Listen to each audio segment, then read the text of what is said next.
อาจารย์พระครูประภัตรชัยคุณเจ้าคณะตำบลสันปุเลยเขต2เขต2เจ้าวาดวัดชัยสถานพร้อมกับกระผมอาตมาภาพพระครูสิริอมราภิรัตน์วัดอมรารามสันเชิงดอยสะเก็ดเป็นผู้ดำเนินรายการธรรมะช่วงบ่ายที่ขึ้น 104.5 เมกะเฮิรตซ์ซึ่งมีท่านพระครูสมุวิสุวัตรวรจิตโจเป็นนายสถานีคอยเอื้อความอำนวยความสะดวกให้กับทางรายการวันนี้ก็มาปะกับท่านผู้ฟังในบรรยากาศครึ้มฟ้าครึ้มฝนสบายซึ่งเป็นบรรยากาศที่เหมาะเปิงที่จะ ฟังเทศน์ฟังธรรมกาเลนะธรรมัสสวนังทางฟังตามการเวลาโดยเฉพาะช่วงบ่ายศรัทธาที่บ่ได้ไปทั้งใดบ่ได้ไปยักการทั้งใดก็สามารถรับฟังคลื่น 104.5 เมกะเฮิรตซ์รายการธรรมะช่วงบ่ายนี้ได้ซึ่งก็ได้ฟังอย่างเต็มอิ่ม2 ชั่วโมงเต็ม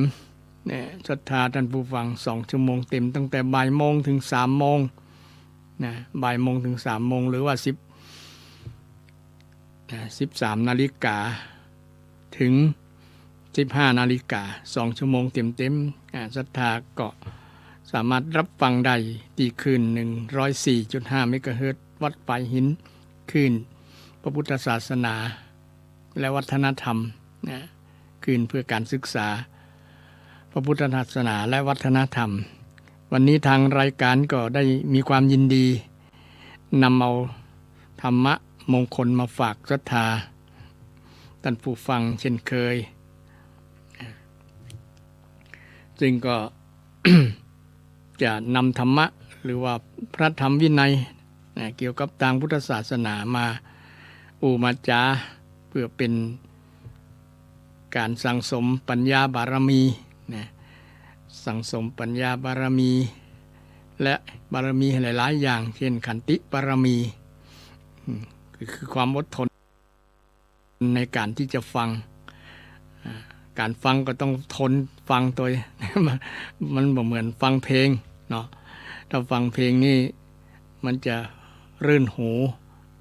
มันเกยมันเพราะหูแต่ถ้าฟังธรรมเนี่ยอันจริงฟังธรรมรสแห่งพระธรรมนี่เป็นรสที่ชนะทุกรสทุกอย่างเสียงธรรมธรรมะของพระพุทธเจ้าเนี่ยงามทั้งในเบื้องต้นงามในท่ามกลางงามที่สุดก็ขออนุญาต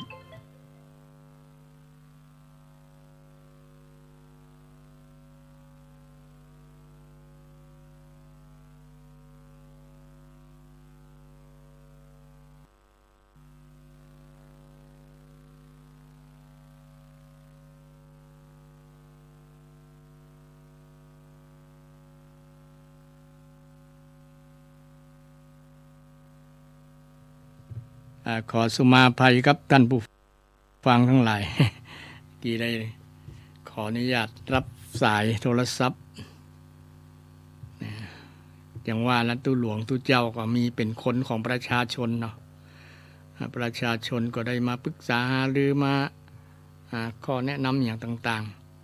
ๆ เกี่ยวกับทางการจัดบำเพ็ญ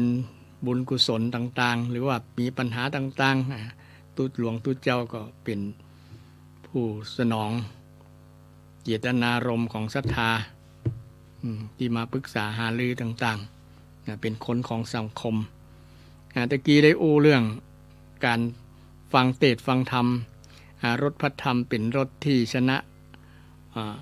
รสทุกอย่างเพราะว่าธรรมะของพระสัมมาสัมพุทธเจ้าเนี่ยเป็นธรรมที่งามในเบื้องต้นงามในท่ามกลางงามในที่สุดซึ่งเป็นรสที่ชนะรสทุกอย่างรสเกี่ยวกับ พระธรรมคำสอนของพระสัมมาสัมพุทธเจ้าของเราฟังไปก็จะม่วนไปเอง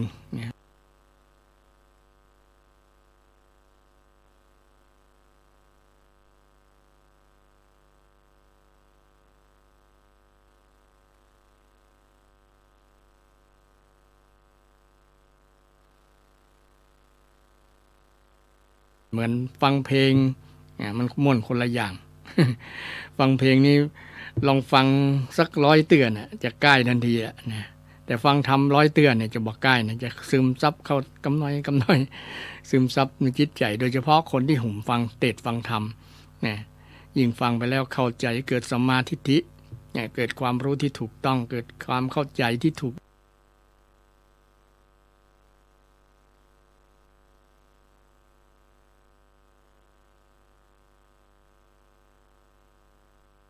ต้องเกิดความหันที่ถูกต้องนะเป็นสัมมาทิฏฐิก็จะทำให้ดื่มด่ำในรสพระธรรมดื่มด่ำในรสพระธรรมเหมือนกับกินข้าวแล้วมันอิ่มนะยิ่งกว่ากินข้าวอีกนะมันอิมาสัมพุทธเจ้าเป็นสิ่งที่ประเสริฐเป็นสิ่งที่ดีงามนะควรที่จะน้อมเข้ามาใส่ตัว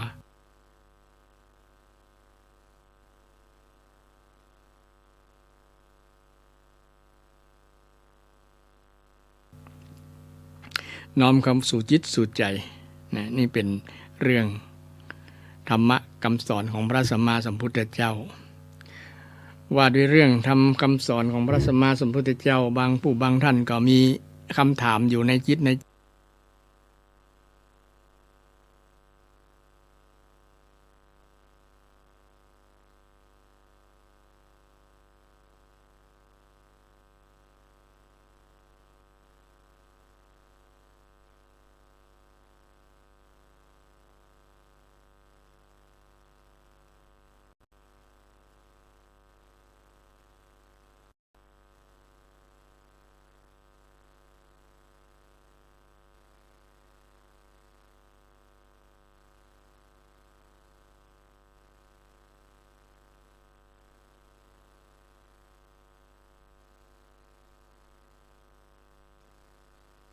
เสื้อผ้านี้ต้องล้าสมัยนะ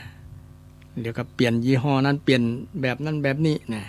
ดีไซน์ออกแบบเป็นนั่นเป็นนี่นะบางคนก็เดี๋ยวนี้ออกแบบนะออกแบบเสื้ออย่างคนแต่ก่อนเสื้อกระแรงเสื้อที่คนแก่คนเฒ่าใส่นะฮิตกันนะทรงผมเหมือนกันนะเอาไปมาฮิตอย่างตุเจ้านะสกินเฮดเนี่ยนะแสดงว่าพระธรรมคำสอนของพระสัมมาสัมพุทธเจ้าเนี่ยบ่ล้าสมัยนะใจได้ทุกยุคทุกสมัยนะถึงแม้ว่าพุทธศาสนาจะมีอายุถึง 2,000 กว่าปีมาแล้วแต่คำสอนนั้นก็ยังใช้ได้ตลอดเวลา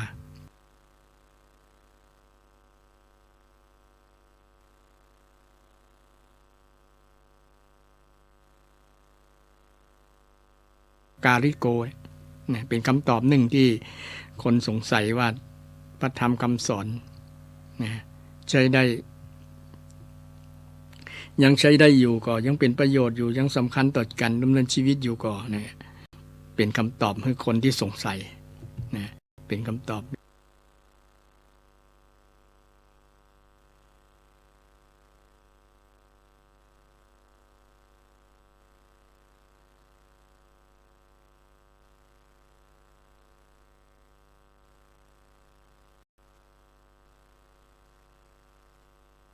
เพราะเรื่องอิทธิปาฏิหาริย์อย่างต่างๆนะเราก็เป็นไปได้กามันนี่ประมาณนั้นนะแต่ถ้าเรามาศึกษาแล้วนะประพฤติปฏิบัติตัวเก่าจนคัดเกลาตัวเองจึงเข้าสู่พระอริยบุคคลแล้วก็จะสิ้นความสงสัยเพราะว่าพระโสดาบันเป็นต้นเนี่ยเปิ้นนะสิ้นความสงสัยนะตัดวิกิกิจฉาได้นะบ่ลองเลยสงสัยในพระรัตนตรัยนะมั่นคงในพระรัตนตรัยอย่างศรัทธาบางคนเนี่ยมั่นคงบ่หวั่นไหวนะถึงแม้จะมีเรื่องราวอย่างต่างๆเกี่ยวกับพระสงฆ์องค์เจ้านี่พระสงฆ์องค์เจ้าก็บ่หวั่นไหวนะเรื่องพระสงฆ์องค์เจ้าก็มีข่าวสัปดาห์ที่ผ่านมาเนี่ยเกี่ยวกับที่พระสงฆ์นะพระธุดงค์ไปเดินธุดงค์นะเดินธุดงค์ที่จังหวัดมุกดาหารเนาะจะปิกบ้านที่อุบลราชธานี ขาไปนี่ขี่รถไปนะขึ้นรถไปแต่ขาปิกนี้จะเดินเพื่อสร้างบารมีในเรื่องนี้ก็จะนำมามาจาเพราะว่าบางคนเนี่ยเข้าใจเกี่ยวกับเรื่องคำว่าธุดงค์คำว่าธุดงค์อาจจะเข้าใจน้อยหรือว่าเข้าใจบ่ถูกก็จะเสริมเพิ่มเติมเกี่ยวกับความเข้าใจความรู้ที่ท่านผู้ฟังบางท่านยังเข้าใจไขว้เขวก็มีเนาะโดยเฉพาะธุดงค์นั้นน่ะเป็นคำว่าธุดงค์เป็นองค์ของการคัดเกลานะคัดเกลากำจัดคัดเกลอย่างคัดเกลากิเลสกิเลสโดยเฉพาะพระสงฆ์เนี่ยบวชมาแล้วเนี่ยจะคัดเกลาตัวเก่าแต่ข้อวัดปฏิบัติธุดงค์เนี่ยพระพุทธองค์ไม่ได้บังคับว่าไผ่ที่บวชมาแล้วคนที่บวชมาแล้วเนี่ยต้องประพฤติปฏิบัติทุกรูปบ่ยกเว้นไผ่พระองค์ไม่ได้บังคับขนาดนั้นแล้วแต่ความสมัครใจความเต็มอกความพอใจทุกเจ้ารูปนั้นอยากจะปฏิบัติธุดงค์ธุดงค์จริงความหมายกับศรัทธาว่าเป็นองค์แห่งการขัดเกลากำจัดขัดเกลากิเลสมาจากทุตังคะภาษาบาลีแปลว่ากำจัดขัดเกลาชำรอกกิเลสคือกิเลสนั้นมันหายไปมันเบาหรือว่าบ่หายกับเบาบางไปซึ่งเป็นวัดปฏิบัติอย่างขั้นพิเศษขึ้น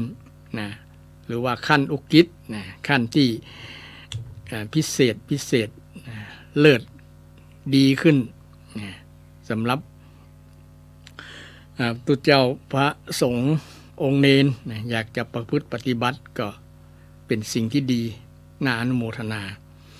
แต่คำว่าธุดงค์เนี่ยในการเดินเนี่ยบ่มีในธุดงค์มี13ข้อศรัทธาท่านผู้ฟังธุดงค์ทุตังคะเนี่ยนะธุดงค์องค์แห่งการขัดเกลาเนี่ยนะมี13ข้อใน13ข้อเนี่ยการเดินเนี่ยบ่มีในธุดงค์13ธุดงค์มี13ข้อ13ข้อ13ข้อ13ข้อเนี่ยการเตียวการเดินเนี่ยบ่มีในธุดงค์ฉะนั้นพระสงฆ์ที่เดินจะห้องว่าธุดงค์บ่อยู่ใน13ข้อนี้13ข้อนั้นมีอย่างพ่องศรัทธามีอย่างพ่องก็มีหลายหมวดด้วยกันหมวดที่ว่าด้วยเกี่ยวกับเรื่องผ้าก็มี2ข้อเรื่องผ้าเนี่ยข้อแรกก็คือใจผ้าบางสุกุล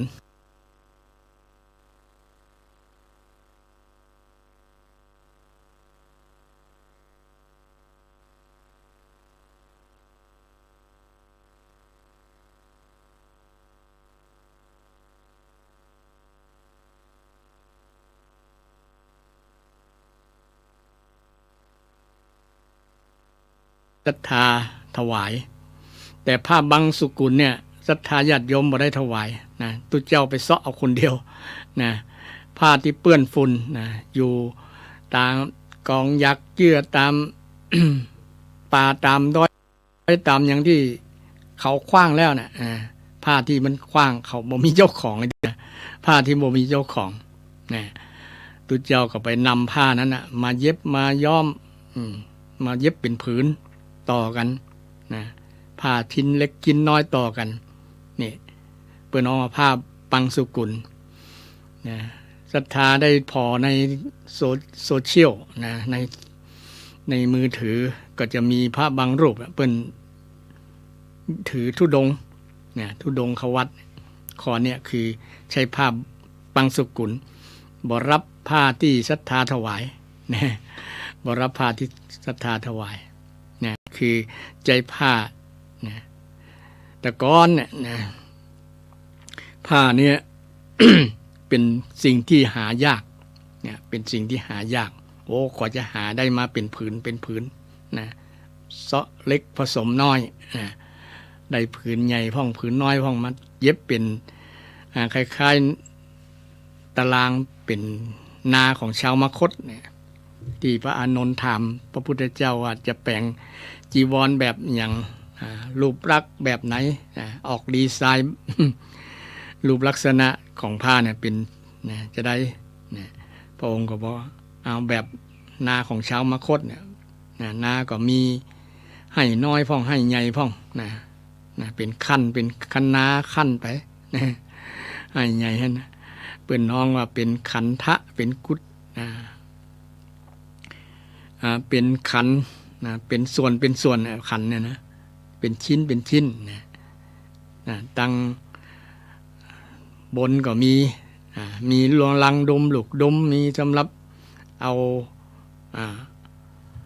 ไว้สำหรับให้ผ้ามันบ่หลุดบ่หายไปทางใดช่วยยึดผ้าไว้กับตัวของตุเจ้านี่ผ้าแบบนี้ ที่ตามหลักพระธรรมวินัยก็จะมี5ขันธ์7ขันธ์9ขันธ์เป็นต้นซึ่งก็ต้องทำให้ตามถูกตามพระธรรมวินัยการที่ทุเจ้าบ่รับผ้าของศรัทธาเนี่ยบ่รับผ้าของศรัทธามาได้ก็คือการถือธุดงค์ถึงบ่ได้ไปเตียว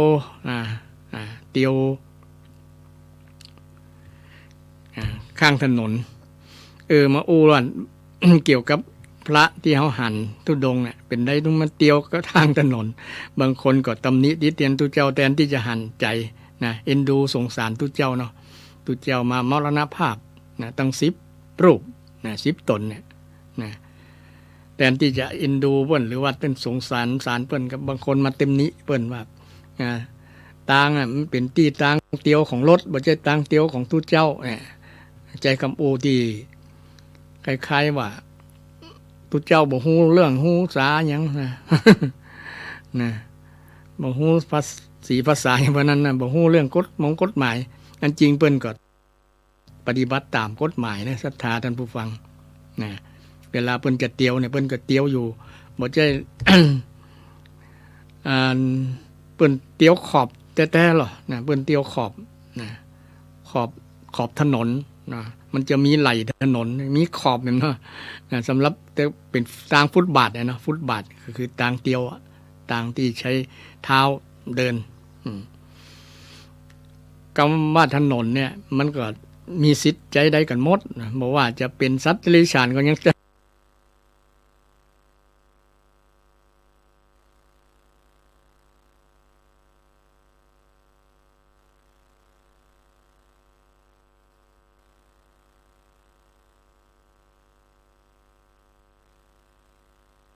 ได้เลย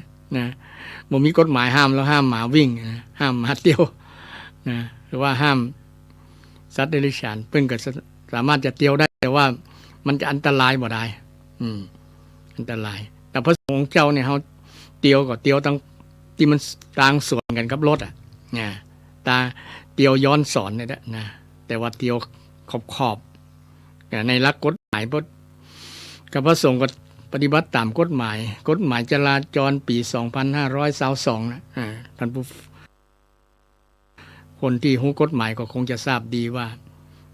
เปิ้นคือเตียวที่จะหันรถหันลาส่วนต่างแต่นี่มันรถตีอายละอ่อน11 ขวบนี่นะมันสติสตางค์มันบ่ค่อยดีเนาะมันเป็นเด็กที่ถือว่าเป็นเด็กออทิสติกอย่างประมาณนั้นก็เลย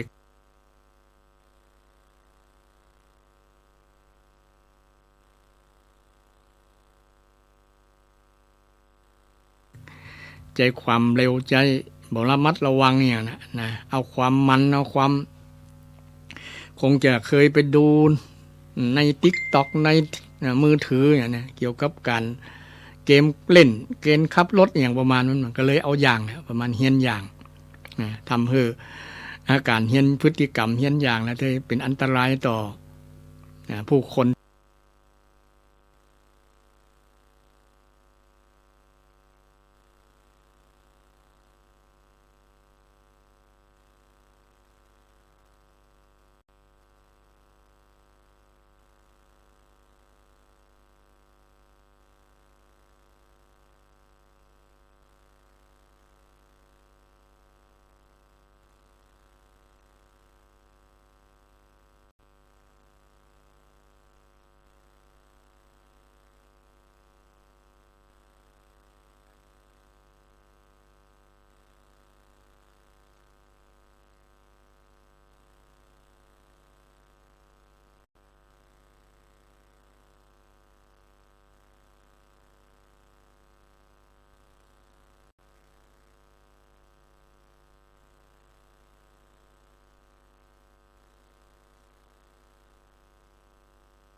การเดินนี้อาจจะอยู่ไกลๆนะจะว่าบ่อยู่แต่ก็คงบ่เชิงเพราะว่ามันมีธุดงค์ข้อสุดท้ายที่บอกว่าเนสัชชิกังขะเนี่ยเปิ้นบ่ได้เจาะจงบ่ได้ไปที่การเดินแต่มันมีอริยบททั้ง3เนี่ยให้ได้ใจให้ตุประสงค์องค์เจ้าเนี่ยได้ประพฤติปฏิบัติอยู่ในเนสัชชิกังขะเนี่ยนะคือเป็นธุดงค์ไกลๆนี่แหละการเดินเนี่ยนะเพราะว่าธุดงค์ข้อสุดท้ายเนี่ยเนสัชชิกังขะเนี่ยคือการอธิษฐานว่าจะบ่นอนจะใช้อิริยาบถ3ยืนเดินนั่งเนี่ยยืนเดินนั่งบ่มีนอนฉะนั้นไอ้เดินเนี่ยก็มีอยู่ในเนี้ยอยู่ไกลๆเนี่ยอนุเคราะห์ส่งเคราะห์เข้าได้นะจะว่าบ่เป็นธุดงค์ก็บ่เชิงเนี่ยจะเป็นแต่ก็บ่นั่นนะเพราะว่าเปิ้นมีข้อวัดปฏิบัติของธุดงค์องค์ที่13เลยล่ะของข้อสุดท้ายที่บอกว่าเนสัชชิกังขะเนี่ยการถืออริยบท3อย่างนะเว้นการนอนเนี่ยเว้นการนอนนะประสงค์บางรูปเนี่ยท้าทายในความทุกข์ความลำบากเนี่ยเพิ่นก็เลยเนี่ยนะฉะนั้นเหตุที่เฮาหันตุเจ้า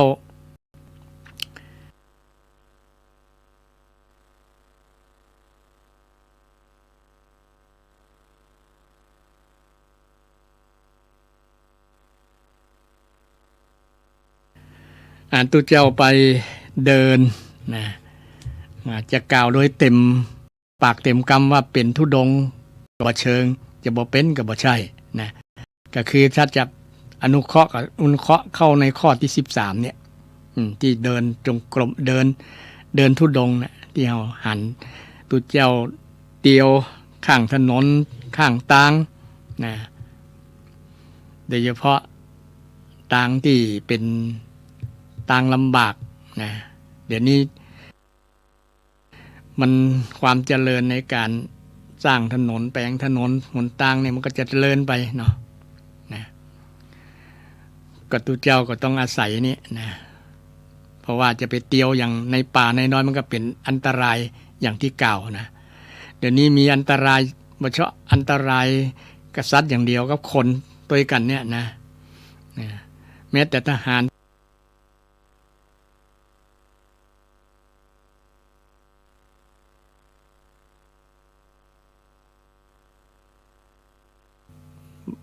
บอกไว้ใจเลยว่าอันตุเจ้าเนี่ยจะเป็น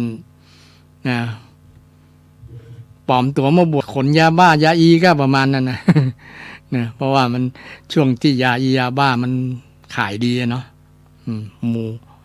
ผลิตขายคนส่งคนขายเนี่ยก็ปลอมตัวมาเป็นตุเจ้าก็มีทหารตำ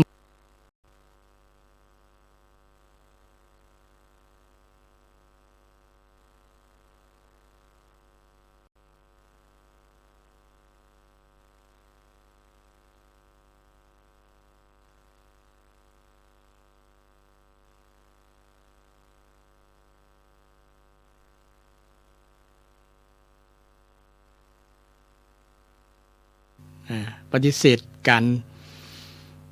ารขึ้นรถนะก็มีหือหันอยู่นะเพราะว่าท่านตั้งใจแล้วจะเตียวนะจะเตียวเอานะคำไหนก็นอนนั่นนะเป็นคือสละแล้วอ่ะนะเนี่ยจิตของท่านน่าสรรเสริญน่ายกย่อง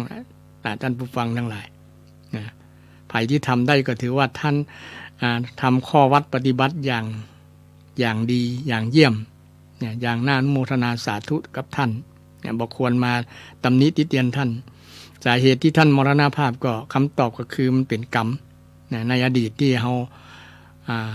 บ่สามารถจะรู้ได้ว่าเพิ่นไปสร้างกรรมในช่วงอดีตการไว้อหยังนะกับอ้ายนั่นน่ะอ้ายกับไอ้เนาะอีเนาะอันอ้ายนะน้อง11 ขวบเนี่ยนะไปสร้างเวรสร้างกรรมเต็นชาติปางไหนมาบอกเขาบอกฮู้นะนอกจาก พาหันนะแต่จะฮู้ได้ว่าบุคคลคนนี้เคยสร้างเวรสร้างกรรมต่อกันนะก็เลยทำให้เกิดเหตุที่ปรากฏในข่าวนะแต่ก็มีหลายผู้หลายท่านศรัทธาญาติโยมก็ช่วยกันนะจัดการงานศพเป็นการบูชาคุณงามความดีของพระธุดงค์นะพระธุดงค์ที่เปิ้นสละความสุขส่วนตนนะเพื่อที่หาประสบการณ์เพื่อที่จะสร้างเสริมบารมีสังสมบารมีที่ควรทำแต่อย่างประเดี๋ยวนี่มันอันตรายว่ารถลามันนักมันหลายเนาะนะคนดีก็มีคนให้ก็มี อันตรายนะ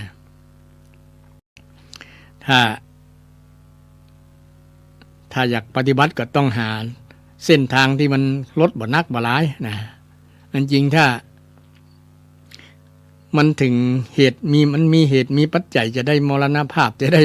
ถึงแก่ชีวิตแล้วนะมันก็ลบเลียงบ่ได้แม้แต่พระสงฆ์องค์เจ้าเปิ้นบิณฑบาตเนี่ยก็มีหลายรูปหลายตนนะที่เปิ้นถูกรถจนมรณภาพเนี่ย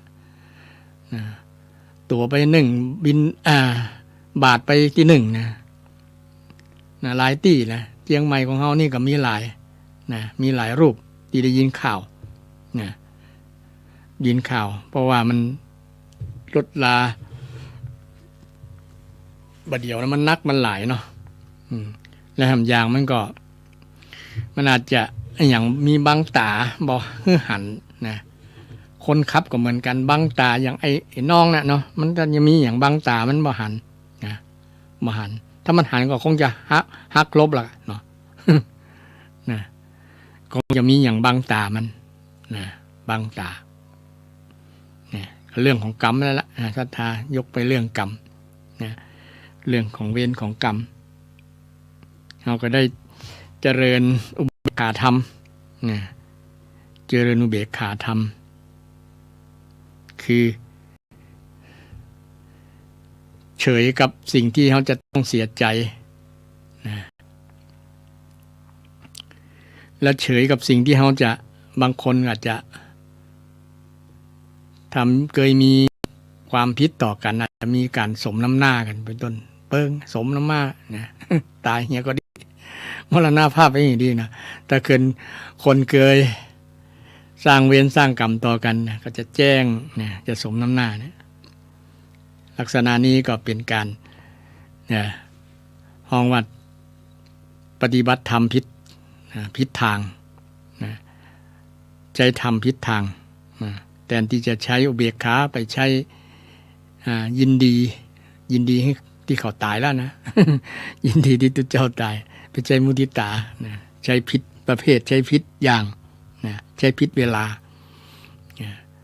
ใช้ผิดบุคคลใช้ทำผิดบุคคลทำให้เกิดดราม่านะเกิดเรื่องเกิดราวต่างๆมีคนแสดงความคิดเห็นหลายๆอย่างฉะนั้นในวันนี้นำเรื่องธุดงค์13อย่างนำมาเล่าเพื่อเป็นความรู้ประดับความรู้ศรัทธาถ้าถามว่าการเดินเนี่ยนะการเดินจงกรมเนี่ยมันเป็นธุดงค์เต็มร้อยก็แต่ว่าบ่ถึงกับเต็มร้อยเบิ้ลบ่ได้เจาะจงชี้ชัดเลยว่าการเดินเป็นการเดินเป็น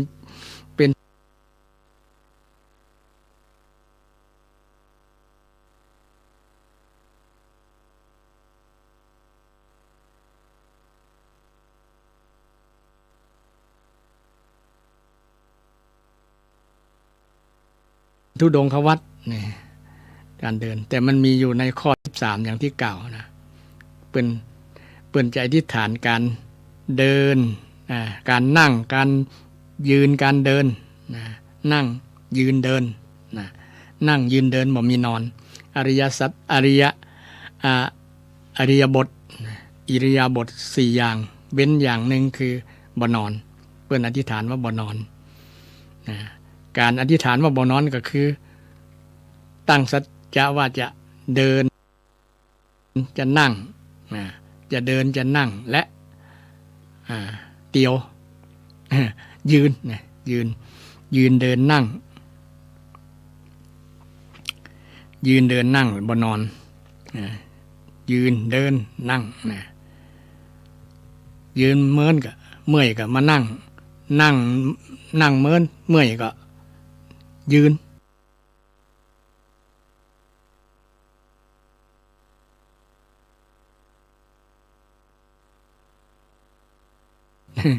ยืนเมินก็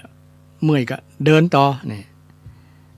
ก็มีบางรูปที่ถือขั้นว่าบ่นอนเลยในสมัยพุทธกาลมีพระจักขุบาลเนาะเป็นตั้งจิตตั้งใจตั้งสัจจะอธิษฐานว่าจะบ่หลับจะบ่นอนจะบ่เหยียด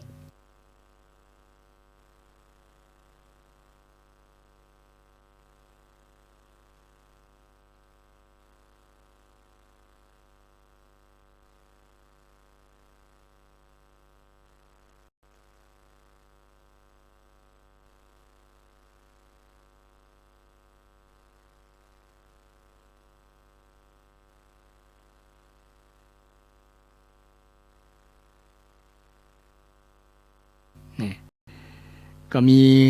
หลายรูปแล้วเนาะอย่างสมัยปัจจุบันนี้ก็มีหลวงพ่อเกษมเนี่ยที่เป็นอธิษฐานนะที่อยู่ลำปางเนาะหลวงพ่อเกษมเขมโกก็เป็นอธิษฐานช่วงหนึ่งแล้วเป็นอธิษฐานการอยู่ที่แจ้ง การอยู่ที่แจ้งเป็นวัดเนี่ยก็เป็นธุดงค์อย่างหนึ่งนะบ่อยู่ในห่มบ่อยู่ในที่มุงที่บังนะก็เป็นธุดงค์นะนี่อาตมาอธิบายธุดงค์ข้าม จากหนึ่งมาถึงสุดท้ายเลยนะข้อที่13ข้อที่1มาถึงข้อที่13นะเพื่อโยงให้หันเกี่ยวกับเรื่องการเดินธุดงค์นะ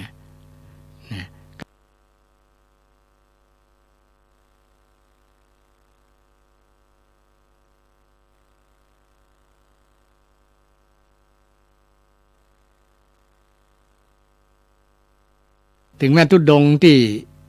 เปิ้นบ่ได้บัญญัติว่าการเตียวเนี่ยเป็นธุดงควัตใน13ข้อแต่ก็มันเป็นไกลๆในข้อที่13เนี่ยนะข้อที่13นะถึงเปิ้นบ่ได้เจาะจงว่าการเดินเป็นธุดงควัตนะแต่มันก็อยู่ในข้อที่13นะที่พระบางรูปเปิ้นอธิษฐานว่าจะไม่นอนนะเดินอย่างเดียวนั่งนะนั่งเดินอิฐก็มานั่งแล้วก็ยืนนะยืนแล้วก็เดินแล้วก็นั่งเนี่ยนะ3อิริยาบถเนี่ยนะแต่พระที่เปิ้นเดินอย่างเดียวแต่เปิ้นบ่ได้อธิษฐานเอาว่าจะเอาบ่นอนเนอะนะเปิ้นนอนอยู่แต่ว่าเปิ้นเดินตัว นะเปิ้นก็ได้กึ่งนึงนี่แต่เนาะเอาธุดงค์กึ่งนึง ธุดงค์กึ่งข้อนะในส่วนนี้มันจริง มันบ่แจ่มชัดเด้อนะเกี่ยวกับเรื่องนะก็มีพระธรรมวินัยพระธรรมกถึกพระวินัยธรเพิ่นอาจจะมีทัศนะนะหันต่างพ้องนะแต่ก่อนพออนุโลมกันได้นะการเดินนะการเดินถึงบ่มีเจาะจงในธุดงควัต13แต่มันก็มีไกลๆเนี่ยก็พอสรุปได้ประมาณนี้ที่เฮาหันตุเจ้าพระสงฆ์องค์เจ้าที่สปายกดนะแบกกดสปายย่ามแบก กดเนี่ย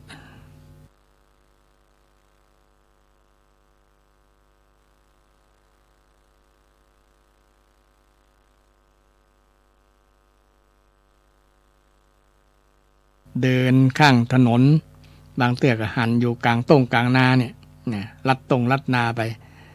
ถ้าลัดตรงลัดนาไปก็เราอนุโมทนาสาธุแสดงว่าท่านมีความตั้งใจจริง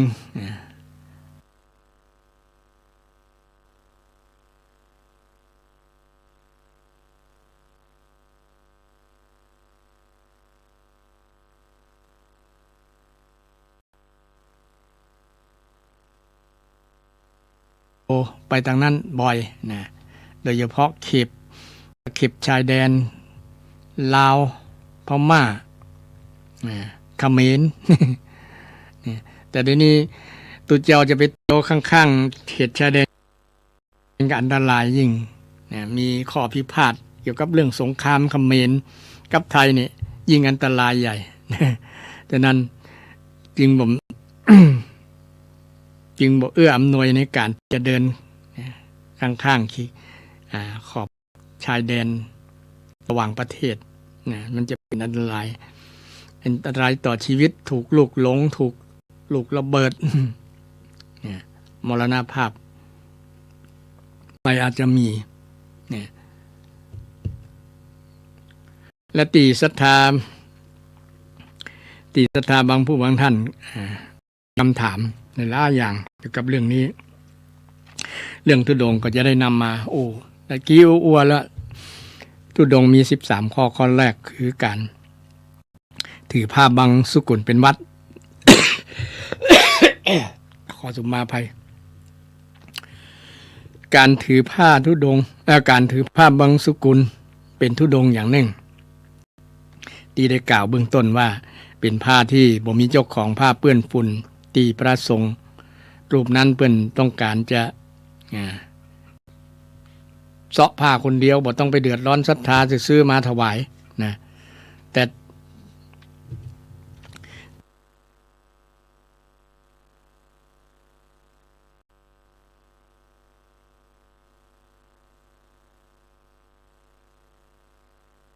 นิมนต์ไปรับปัจจัย4กับศรัทธาผ้าห่มผ้าจีวรอาหารไปรับกิจมนต์ในบ้านนี่ก็ตามพระวินัยบ่ได้ห้ามแต่วินัยที่รับ รับผ้าไปหาเสาะผ้ามาแป่งคนเดียวเนี่ยเป็นวินัยที่ขัดเกลาขัดเกลาแล้วก็เป็นการเฮียนหู้ว่าโอ้ผ้าที่จะได้มาเป็นผืนนี่มันยากลำบากนะยากลำบากเพียงไหนจะได้หู้คุณค่าของเครื่องนุ่งเครื่องห่มเสื้อผ้าอาภรณ์เป็นการเฮียนหู้เฮียนหู้โดยเฉพาะผู้ที่บวชมาบอกเคยบวชมาเลยบวชใหม่พระนวกะพระอย่างเนี่ยบางครั้งเพิ่นบวชใช้เวลาบ่เมินเพิ่นก็เลยถือธุดงค์เข้มข้นหน่อยนะเพื่อจะได้บุญได้กุศลแรงกล้า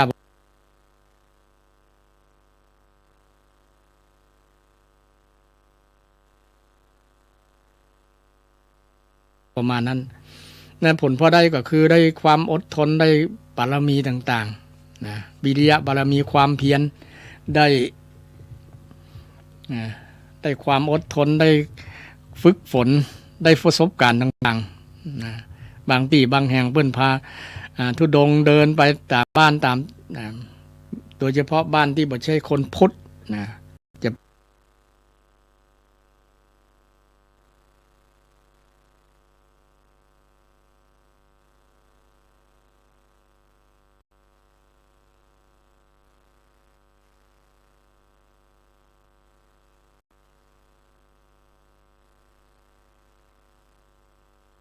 รูปหลายตนเพื่อนมีประสบการณ์บางครั้งก็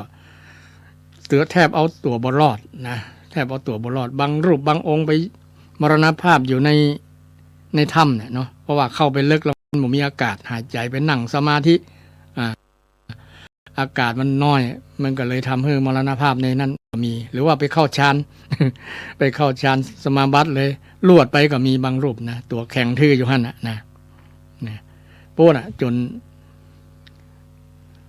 หลายเดือนหลายอย่างคนไปเสาะหาหรอไปเสาะหาถึงปะว่าโอ้มีพระธุดงค์มามรณภาพอยู่ในถ้ำในบางรูปเป็นมรณภาพอยู่ที่ต้นไม้อยู่ต้นไม้มูลลุกขมูลอันลุกขมูลนี่ก็เป็นวัดธุดงควัดอย่างหนึ่งลวดอูไปเลยเนาะลุกขมูลธุดงควัดอย่างหนึ่งเป็นวัดของธุดงค์อย่างหนึ่งแต่พุทธเจ้าห้ามช่วงหน้าฝนนี่นะศรัทธาเพราะเป็นได้กลัวฟ้าผ่านะกลัวฟ้าผ่าไปนั่งแล้วมันคนเฮานะมีธาตุอย่างหนึ่งมันเป็นธาตุที่ดูดกับไฟนะโทรศัพท์เดี๋ยวนี้ต้องให้นะมีโทรศัพท์มือถือดูดมีฝนตกหนักเนาะมันฟ้าฝนดูดทำให้ตัวเจ้ามรณภาพได้นะพระพุทธเจ้าก็มี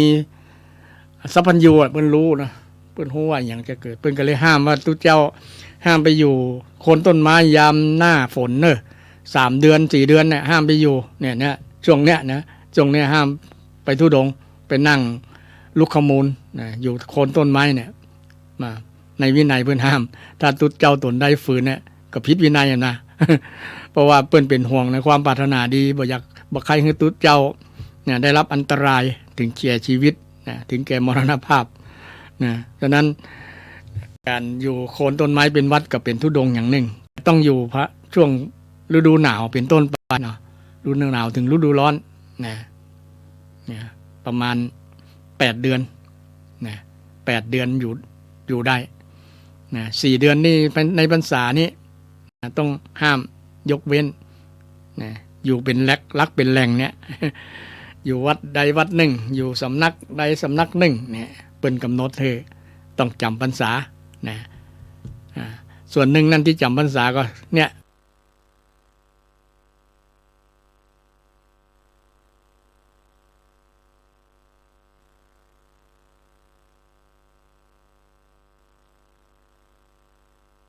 ป้องกันให้บอกให้ตุ๊เจ้าไปพักไปจำพรรษาที่โคนต้นไม้เพราะว่ามันอันตราย ยิ่งหน้าฝนเนี่ยเนาะอันอย่างก็อันตรายเกี่ยวกับสัตว์นะ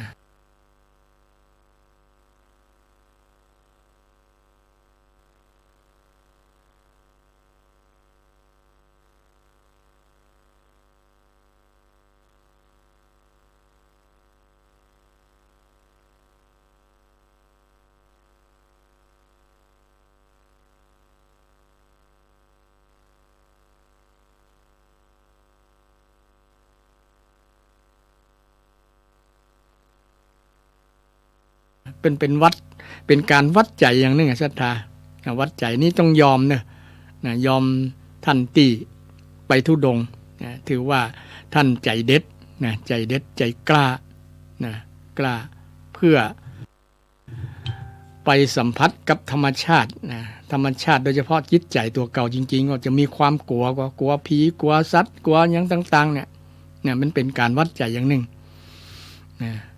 อาตมานี่ยอมรับว่ากลัว อย่างน่าก็แค่ไปอยู่ป่าจ้านั่นนะนี่กล้าอยู่นะแต่พอไปป่าเนี่ยกลัวจ้างกลัวเสือกลัวหมีกลัวสัตว์เลื้อยคลานกลัวงูนะกลัวต้องยอมรับแต่ผีนี่บอกกลัว ต่อมาบอกกลัวผีไปอยู่ป่าจ้าหลายครั้งละมาเอาซองผ้าป่าไปถวยก้าซองซองผ้าป่ากลัวผีเนาะผีกลัวป่าจ้านะกว่าซองผ้าป่าฉะนั้น เรื่องการอยู่โคนต้นไม้เนี่ยก็เป็นวัดธุดงควัดเวลาช่วงที่ออกพรรษาแล้วเนี่ยจะมีการเข้ากรรมทั้งภาคเหนือเนาะเปิดห้องบุญเข้ากรรมไปเข้ากรรมนี่ไปเข้ากรรมคือปฏิบัติวัดธุดงควัดของพระสงฆ์องค์เจ้านั่นเองหรืออย่างหนึ่งก็คือการไปออกกรรมไปออกกรรมคือไปอยู่ปริวาส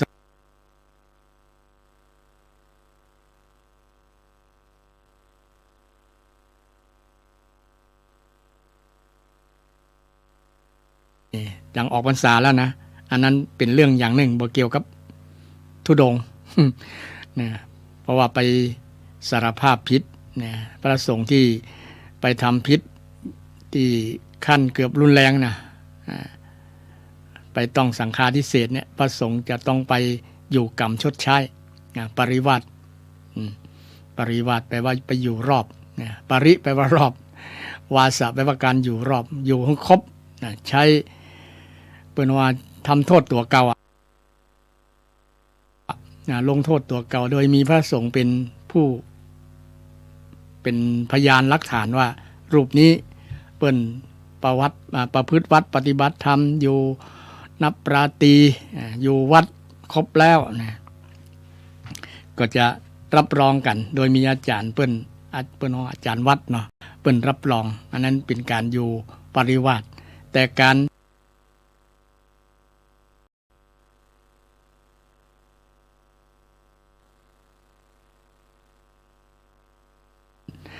เข้ากรรมของศรัทธาทั่วไปโดยมีวัตถุประสงค์อาจจะพัฒนาป่าจากาพัฒนานี่ก็เนี่ยก็เอา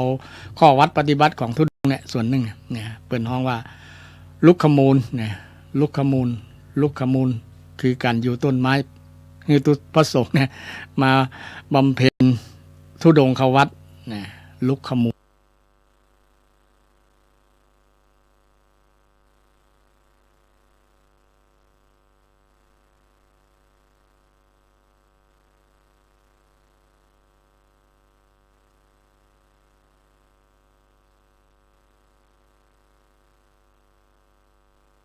บางรูปบางตนเพิ่นก็อธิษฐานจะอยู่ป่าตลอดนะหลังบวชเนี่ยบอกเข้าบ้านละบอกเข้าบ้านเพราะว่าอธิษฐานนะตั้งแต่บวชเนี่ยอธิษฐานบอกเข้าบ้านละบอกมาเยี่ยมบ้านแต่ทีนี้บวชวันเดียวศรัทธาก็มาเยี่ยมมาใจมาพอละบางครั้งก็ไปเต้นให้ศรัทธาฟังมันก็บ่ถือว่าเป็นการปฏิบัติธุดงควัตถึงจะอยู่ป่าก็ตามแต่ว่าปิกมาอันจริงอยู่วัดป่าวัดบ้านนี่กับเปิ้งปลาใสโดยเฉพาะบ้านกับ วัดนะ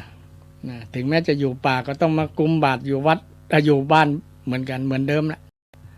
จะไปบิณฑบาตในป่ากับมือมีไผ่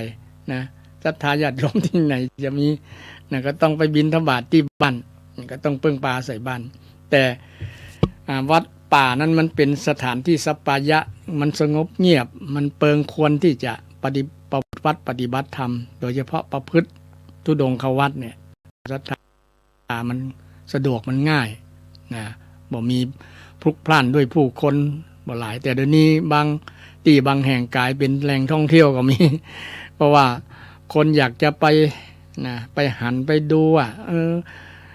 สายวัดป่าเนี่ยมีหลายที่หลายแห่งนะคนหูข่าวเพิ่นก็อยากไ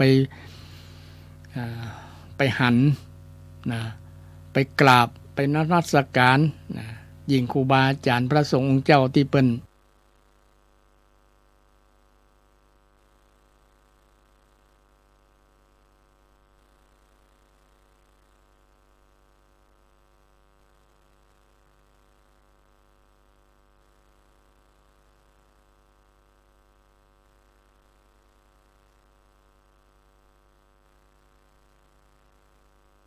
ไปพอ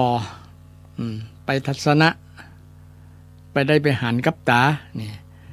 บางคนก็มีความหันแบบนี้เหมือนกันก็เลยไปกันนักกันหลายเอาไปมาวัดนั้นก็เป็นแหล่งท่องเที่ยวไปโดยปริยาย แหล่งท่องเที่ยว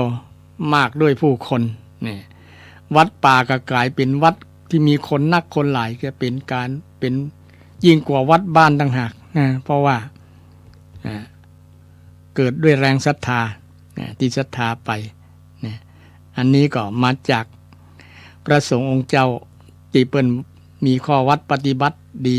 นะเป็นพระสุปฏิปันโนยายะปฏิปันโนอุชุปฏิปันโนสามีจิปฏิปันโนซึ่งเป็นบุคคลที่น่าเคารพกราบไหว้นะน่าอัญชรีนะน่าทำบุญตัวประมาณนั้นนะด้วยบารมีของท่านถึงแม้ท่านจะมรณภาพไปแล้วแต่ศรัทธาญาติโยมศรัทธาผู้คนทั้งหลายก็ยังเคารพกราบไหว้ท่านนะยังมีความศรัทธานะก็ไปแม้แต่อาตมาก็ผ่านปาศรัทธาญาติโยมไปเคารพกราบไหว้ครูบาอาจารย์ที่เปิ้นมีข้อวัดปฏิบัติธรรมว่าอันนี้เนอะหลวงปู่นั่นหลวงปู่นี่นะหลวงพ่อนั่นหลวงพ่อนี้ที่เปิ้นมีข้อวัดปฏิบัติธรรมก็ปาศรัทธาไปไหว้ไปสานะเพื่อเกิดบุญเกิดกุศลกับจิตกับใจที่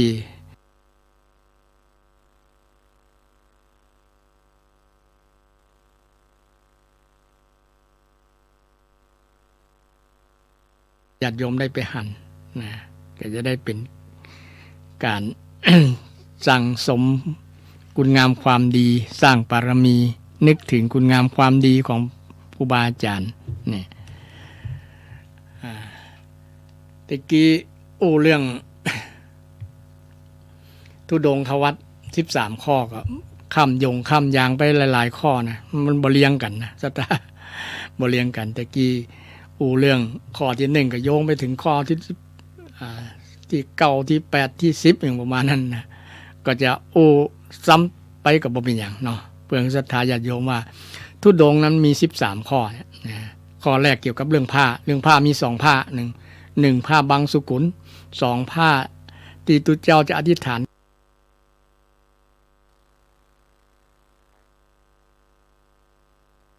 3 พื้นนะไตรจีวรถือไตรจีวรเป็นวัดนี่ไตรแปลว่า3นะจีวรก็แปลว่าผ้า3 พื้นผ้าอย่างพ้องผ้า3 ผืน1ผ้าห่ม2ผ้าซ้อน3ผ้านุ่งนะ3ผ้าเนี่ยนะถ้าพระสงฆ์องค์ใดที่เปิ้นถืออย่างเข่งนะเปิ้นว่าอย่างเข่งเปิ้นจะบ่มีผืนที่4นะบ่มีผืนที่4นะบ่มีผืนที่4มีเพียงผ้าห่มและก็ผ้าซ้อนที่ภาษาผ้าเปิ้นห้องผ้าสังฆาติเนี่ยเวลาหน้าหนาวเนี่ยเปิ้นเอามาซ้อนแหมจัน1เนี่ยแต่ในนี้เขาจะหันว่าเปิ้นเอาปาดบ่านะพับจัดงามแหละนะดีนะ แต่เป็นวัตถุประสงค์ทางวินัยเพื่อป้องกันความหนาวเนาะเวลาหน้าหนาวนั้นต้องซ้อนแหมชั้นหนึ่งชั้นหนึ่งถึงจะอุ่นชั้นเดียวจีวรชั้นเดียวบ่ได้ต้องมี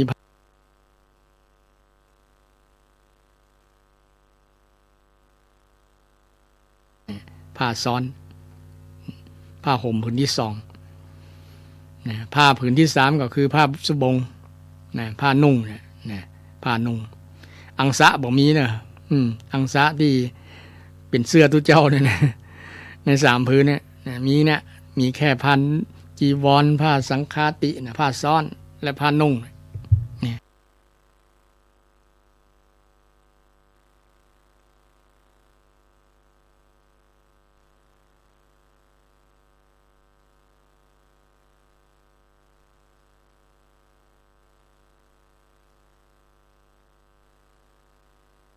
ก็ต้องเอาซ้อนเอาห่มซ้อนนะเพื่อป้องกันหนาวเนี่ยผมมีผ้าผืนที่สี่นี่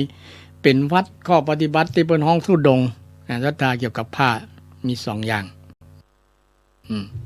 อันนี้เกี่ยวกับเรื่องดงนำมาเล่าสู่ให้ศรัทธาฟังเพื่อประดับความรู้นะรู้ไว้ใช่ว่าใส่บาตรแบกหามนะข้อต่อมาเกี่ยวกับเรื่องอาหารการบิณฑบาตหมดเนี่ยนะข้อที่สามนี่คือการบิณฑบาตนี่เป็นบิณฑบาตเป็นวัดนะบิณฑบาตเป็นวัดก็เป็นธุดงค์นะศรัทธาหันพระสงฆ์องค์เจ้าเนี่ยไปกุมบาตรเนี่ยถือว่าท่านปฏิบัติธุดงควัดนะธุดงควัดนะเปิ้นจะบ่รับกิจนิมนต์เปิ้นจะบ่รับกิจนิมนต์นะถ้าเปิ้นถือธุดงข้อนี้จริงๆนะบ่ไปรับนิมนต์บ่ไปรับกิจนิมนต์เพราะว่ากิจนิมนต์เป็นอดิเรกลาภเหรอนะพุทธเจ้าบ่ได้ห้ามนะอนุญาตได้ต่างหากแต่ว่าถ้าพระสงฆ์รูปใดเปิ้นอธิษฐานเฉพาะเข้าบิณฑบาตก็พอละนะได้นักได้น้อยก็แล้วแต่ศรัทธาจะใส่บ่ใส่นะหัดศรัทธาหันพระบิณฑบาตถึงวันเนี่ยก็อนุโมทนาสาธุกับท่านเนอะเพราะว่าท่านนั้นถือธุดงควัดนะแต่บางรูปบางตนเพิ่นมีบารมีครูบาอาจารย์บางรูปเพิ่นก็บ่ได้ถือธุดงมีศรัทธาเป็นโยมอุปถัมภ์ถากนำอาหารมาถวายที่วัดเลยใส่ปิ่นโตใส่ภาชนะมาถวายถึงวันเนี่ยเปิ้นก็บ่จำเป็นต้องมาถือธุดงเพราะว่าบารมีเปิ้นสูงนะโดยเฉพาะครูบาอาจารย์หลายรูปหลายตนบางที่บางแห่งศรัทธาญาติโยมนะเปิ้นเอ็นดูพระสงฆ์องค์เจ้าเนาะบิณฑบาตลำบากเปิ้นก็ลงขันเก็บเข้ามือว่าน้องเข้ามือเนาะแป่งกับข้าวกระป๋ามาทรงเนี่ยก็ถือว่าเป็นอดิเรกลาภเหมือนกันนะรับได้นะรับได้หรือบางที่บางแห่งนะศรัทธานิมนต์ไปฉันที่บ้านเลยนี่ก็ได้แต่พระที่ถือธุดงค์ข้อนี้จะไปรับนิมนต์บ่ได้นะบ่ถือว่าอันนั้นเป็นธุดงค์เพราะว่ายังรับนะบาตรก็ยังกุมอยู่เนี่ยนิมนต์ก็จะไปเอาอยู่เนี่ยบ่ตัวถือธุดงค์อยากจะมาถึงวันเนี่ยบ่จะถือธุดงค์อาตมาก็กุมบาตรถึงวันนะบิณฑบาตถึงวันแต่ถือว่ามันเป็นข้อวัดปฏิบัติของพระสงฆ์องค์เจ้านะไปแต่ก็ยังรับนิมนต์อยู่ศรัทธานิมนต์ไปขึ้นบ้านใหม่ไปแต่งงานไปนั่นไปนี่นะก็ยังรับกิจนิมนต์ยังรับภัตตาหารที่ศรัทธาญาติโยมนิมนต์นะเปิ้นว่านิมันตะ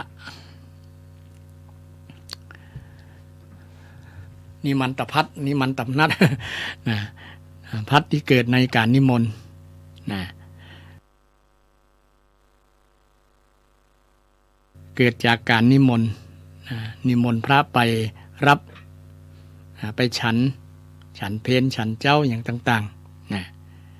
อันนี้ก็เป็นกิจวัตรของพระปกติตามปกติถ้าพระที่เพิ่น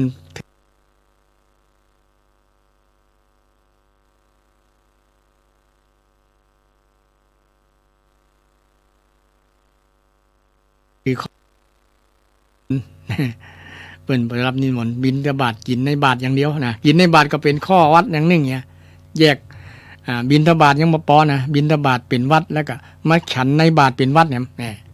ฉันในบาตรเป็นวัด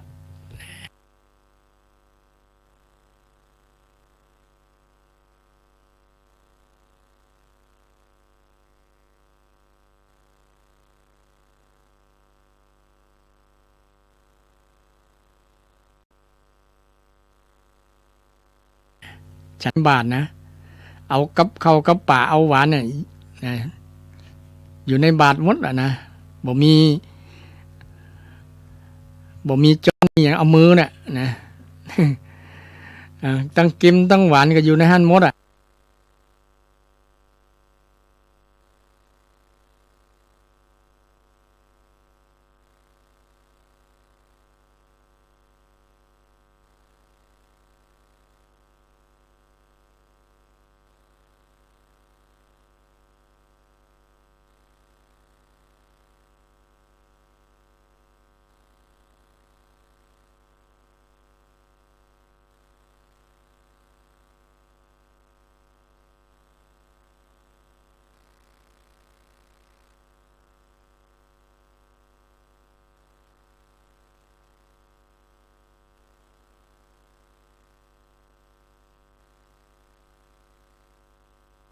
เปิ้น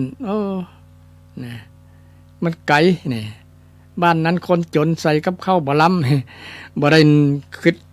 คิดเรื่องนี้นะถ้าจะถือธุดงค์ไปโมดบ่เลือกหน้านะคนจนคนรวยกับข้าวปราณีตกับข้าวอร่อยกับข้าวบ่ล้ำหยังบ่ได้นึกส่วนนี้นี่เปิ้น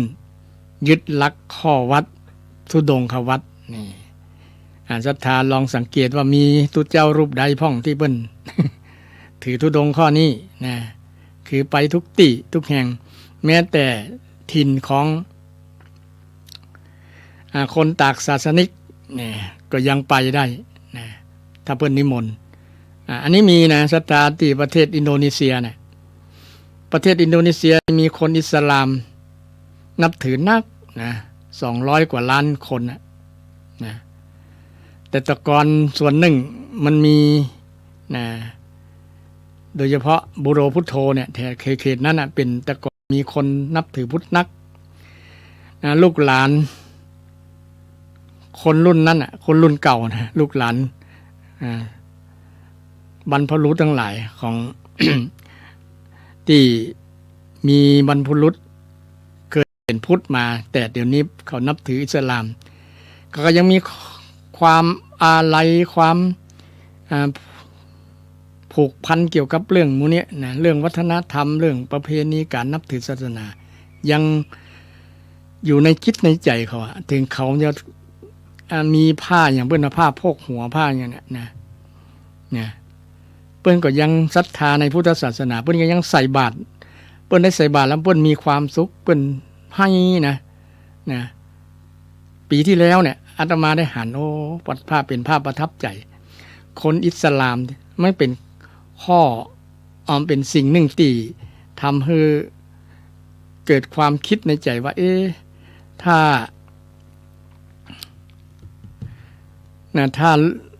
ประเทศอื่นๆที่มีปัญหาเกี่ยวกับเรื่องศาสนา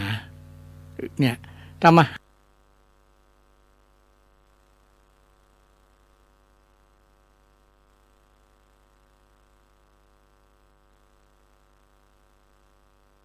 แบบนี้มันจะอยู่กันม่วนมอกใดนะอยู่กันม่วนมอกใดนะคือบ่ได้รังเกียจบ่ได้เบียดชันบ่ได้มีข้ออย่างที่จะทำให้แตกแยกกันนะทำให้แตกแยกกันเนี่ยถ้าเป็นคนมีลักษณะเนี่ยนะลักษณะนี้นะมาใส่บาตรก็ถือว่าตุเจ้านั้นเปิ้นได้ถือวัดปฏิบัติธุดงควัดนะไปบิณฑบาตอย่างอาตมานี่ก็เคยมีนะศรัทธาที่เคยเป็นอิสลามแล้วมาเป็นพุทธนะเป็นแม่ยิงนะเป็นแม่ยิงเปิ้นไปมาได้แฟนเป็นพุทธนะก็เลยเข้าพุทธนะหลังจากแฟนที่เปิ้นตายเปิ้นก็ยังใส่บาตรยังจังเป็นอย่างดีนะคนหนึ่งบอกขอชื่อ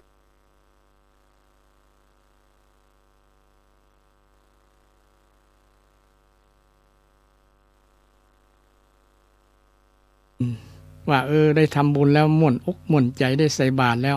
นี่เป็นคนอิสลามนะอิสลามแต่ว่ามาเป็นพุทธนะปกติเนี่ยปัจจัยที่จะไปแต่งงานถ้าคนไหนเป็นอิสลามก็ต้องไปอยู่เป็นอิสลามนะแต่นี่เพิ่นมาเป็นคนเป็นพุทธนะก็หลายคนมาเป็นพุทธเนี่ยลักษณะเนี่ยตัวเจ้าไปโปรดไปอย่างเพิ่นก็ถือว่าเป็นการบิณฑบาตบ่ได้เลือกคนนั้นคนนี้เป็นการถือวัดปฏิบัติธุดงควัดเนี่ยข้อหนึ่งนี่ศรัทธาลองสังเกตตัวเจ้าตนใดไปกุมบาตรทุกตอกซอกซอยถึงตอกซอกซอยนั้นจะมีคนต่างศาสนิกก็ตามแต่ถ้าเพิ่นมีศรัทธาก็ไปนะไปนำไปสนองเจตศรัทธาเพิ่นนะบ่ได้เลือกชั้นวรรณะ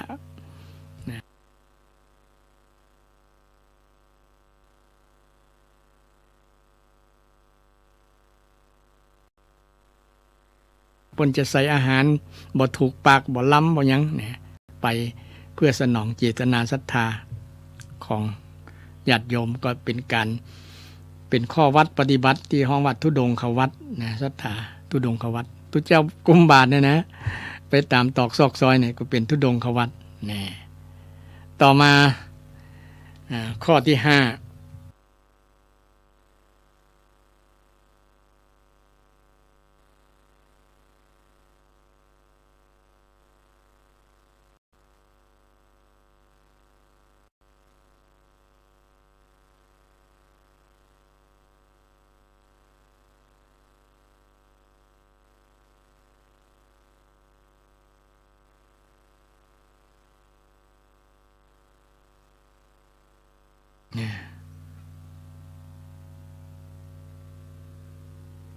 บ่รับอันอย่างคนที่นำอาหารมาเมื่อทีหลังนะเปิดห้องว่าคลุปัจฉาภัตติกังขะเนี่ยคลุปัจฉาภัตติกังขะนะคือเมื่อลงมือฉันแล้วบ่รับประเคนอีกนะบ่รับประเคนนี่คือคนจะเอาอาหารอื่นมาถวายเนี่ยบ่รับฉันเฉพาะอาหารเนี่ยที่เราเอามาเนี่ยที่เราได้มานี่ก็เป็นข้อวัดปฏิบัตินะข้อวัดปฏิบัติ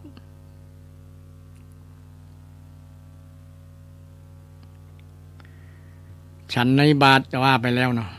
ฉันอาสนะเดียวนะคือบ่รับบ่ลุกไปบ่รับมาใหม่นะอันนี้เกี่ยวกับเรื่องการฉันนะลักษณะนี้ก็เป็นการถือธุดงควัตรนะศรัทธาข้อต่อมา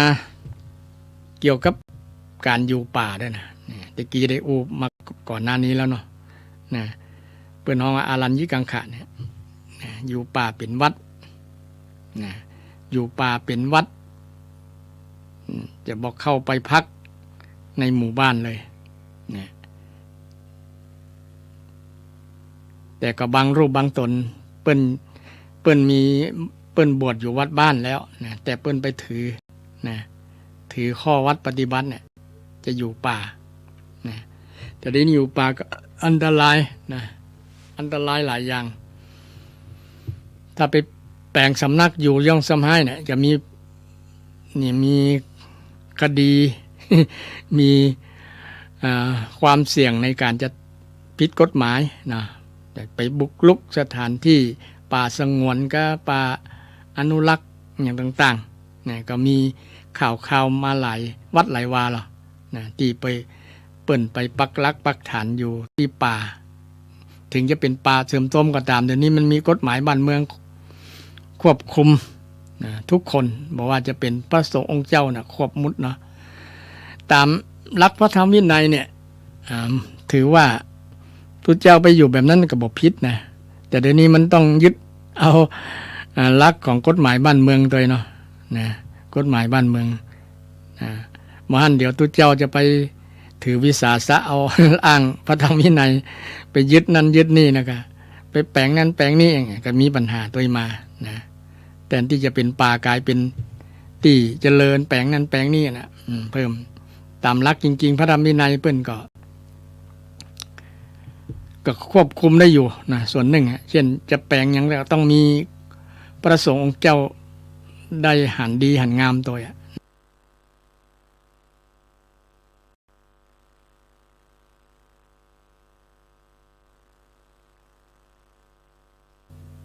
เช่นจะแปลงกุฏิเนี่ยถามว่าตุเจ้าแปลงกุฏิได้เองได้ก็ได้นะต้องอยู่ในขอบเขตนะกว้าง7 คืบยาว12 คืบเนี่ยถ้าเกินนั้นแปลงต้องมีพระสงฆ์มาแสดงตีให้ก่อนนะก็คือหันดีหันงามหันชอบว่าตีนี้ควรแปลงนะถ้ามีเจ้าภาพมาแปลงก็ต้องมีสงฆ์มานะมายินดียินงามตัวนะต้องหันชอบตัวนะไม่ใช่ทำโดยพระทำโดยอำเภอใจตัวเก่านะอันนี้เกี่ยวกับการอยู่ป่านะอยู่ป่าจริงเป็นบ่คือทำอย่างไรนะอยู่ป่าก็อยู่ไปเรื่อยๆอยู่ป่านั้นอยู่ที่โคนต้นไม้ก็ได้นะแต่พระธรรมวินัยเพิ่นก็ถึงห้ามว่านะห้ามอยู่ในช่วงฤดูฝน4 เดือนนะช่วงฤดูฝนเนี่ยช่วงเดือนกรกฎาคมสิงหากันยาตุลาเนี่ยนะ4 เดือนเนี่ยเพิ่นจะห้ามแล้วข้อต่อมา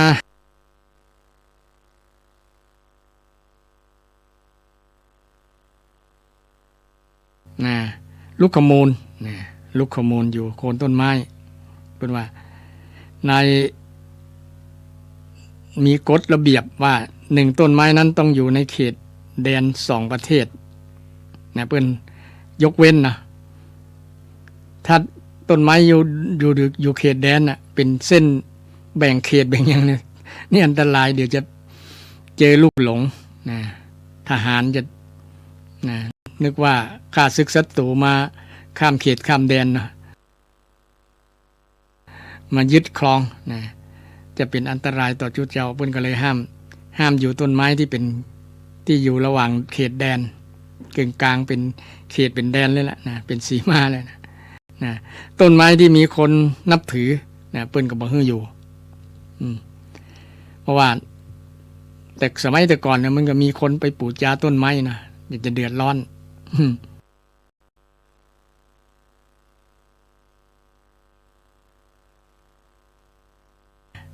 เดือดร้อนคนนั้นเดี๋ยวว่าหมู่ที่บูชาต้นไม้อาจจะเข้าใจว่าคนนี้จะมายึดครองต้นไม้ต้นนี้จะเป็นคดีเป็นการทะเลาะวิวาทกันระหว่างพระสงฆ์ที่จะไปอยู่ต้นไม้นั้นนะต้นไม้ที่มีการกรีดยางนำไปใช้ประโยชน์เนี่ยโดยเฉพาะต้น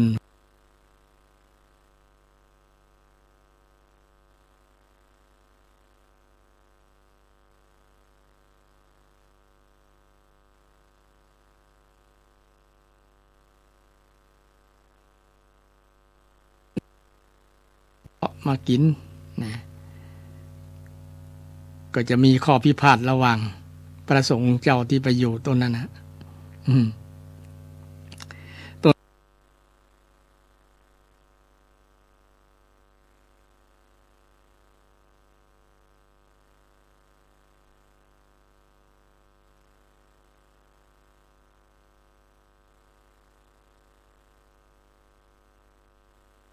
ต้นไม้ที่มีค้างคาวนะค้างคาวนี่มันมีเหี่ยวมันมีอย่างมันเนี่ยที่ทำให้เกิดเชื้อโรคเหี่ยวลงมาลดหดหัวตัวเจ้านะที่ไปอยู่ใต้ต้นไม้นั้นก็อาจจะทำให้เกิดโรคเกิดภัยได้นะต้นไม้ที่มีโพรงต้นไม้ที่มีโพรงมัน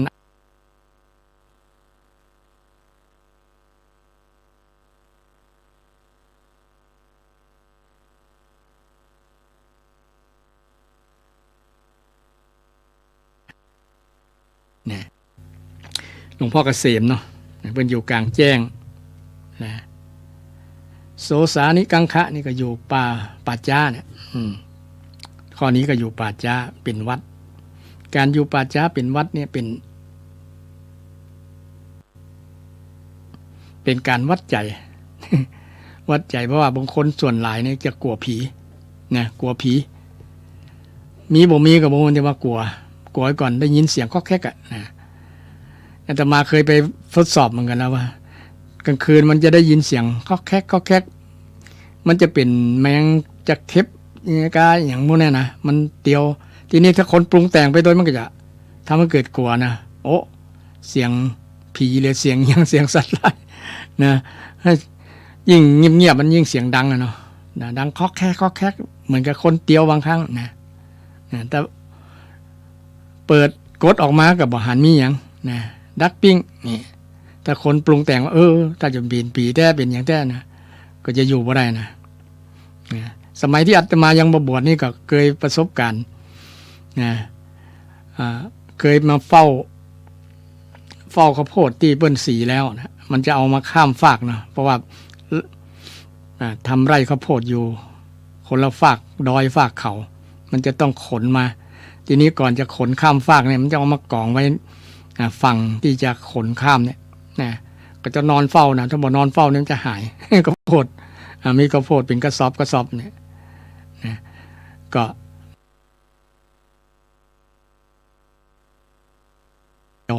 นะเมื่อคืนก็ได้ยินเสียงนั้นเสียงนี้อยู่ข้างน้ำแม่น้ำอย่างเนาะนะสมัยนั้นก็เป็นละอ่อนก็ยังกลัวเนาะกลัวอยู่ละนะก็ขนลุกอะแต่นะกั้นใจมืนตามาพอมันก็บ่หันมีอย่างนะแต่ทีนี้มันช่วงหนึ่งมันมีนะมีสิ่งหนึ่งนะมาอยู่ใกล้ๆนะมาตึกตักมานะเสียงตึบนะอย่างก็เสียงยักษ์เสียงอย่างมาเนี่ยปรากฏว่า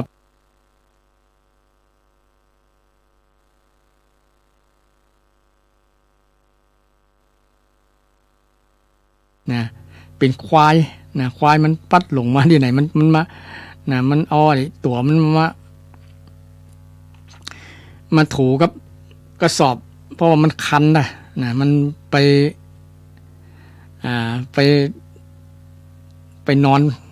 นอนขี้เปอะนอนอย่างมานะมันก็เลยคัน คันเลยกับมาถูกระสอบข้าวโพด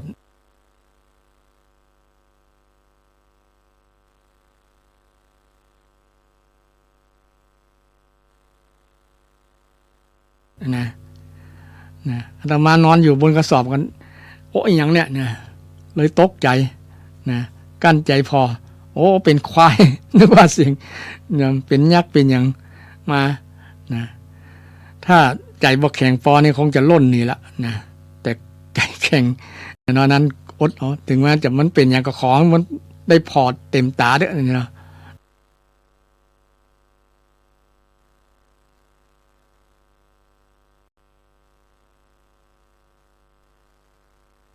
อันนี้มันนอนกับผมนี่มานอนกับผมนี่เกี่ยวกับเรื่องการนอนป่าช้านะอยู่ป่าช้าเป็นวัดป่าช้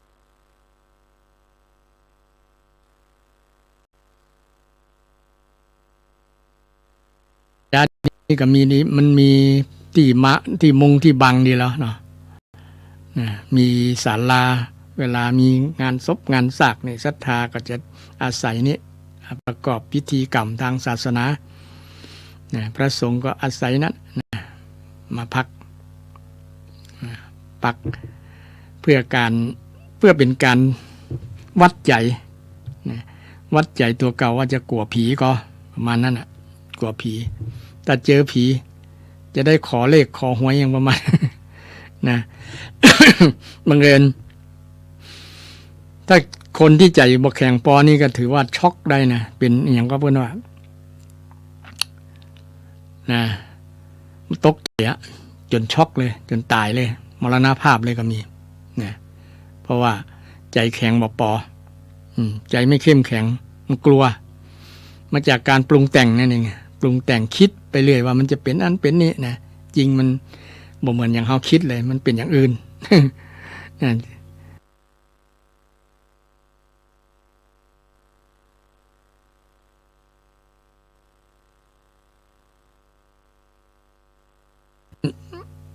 เจอกรณีที่เป็นผีจริงๆเนี่ยนะ ก็ถือว่าเฮามีบุญนะมีบุญได้เจอว่าเขาจะพยายามจะมาปึ่งปลาใส่เฮาหรอขอทำบุญทำกุศลขอไปบอกญาติบอกคนนั้นคนนี้มาช่วยทำบุญเถอะบ่ได้บุญใบกุศลเลยเนี่ยลำบากยากแค้นเหลือเกินประมาณนั้นก็จะเป็นสิ่งที่ดี แต่คนที่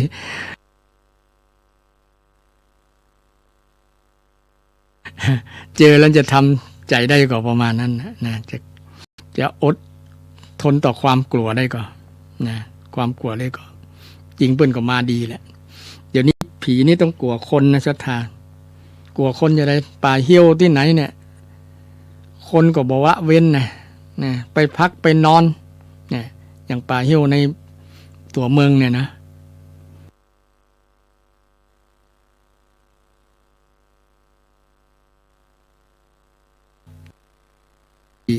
ก็มีล่ะเป็นป่าเหี่ยวเนี่ยเอามาแปลงเงินแปลงตี้แปลงสปะยางนะแปลงที่รับไปนอนแม้แต่ทำการค้าขายก็ยังมีนะค้าขายล่องไปในตัวก็ยังมีนะเพราะว่าคนมันบ่กลัวนะคนมันบ่กลัวดังนี้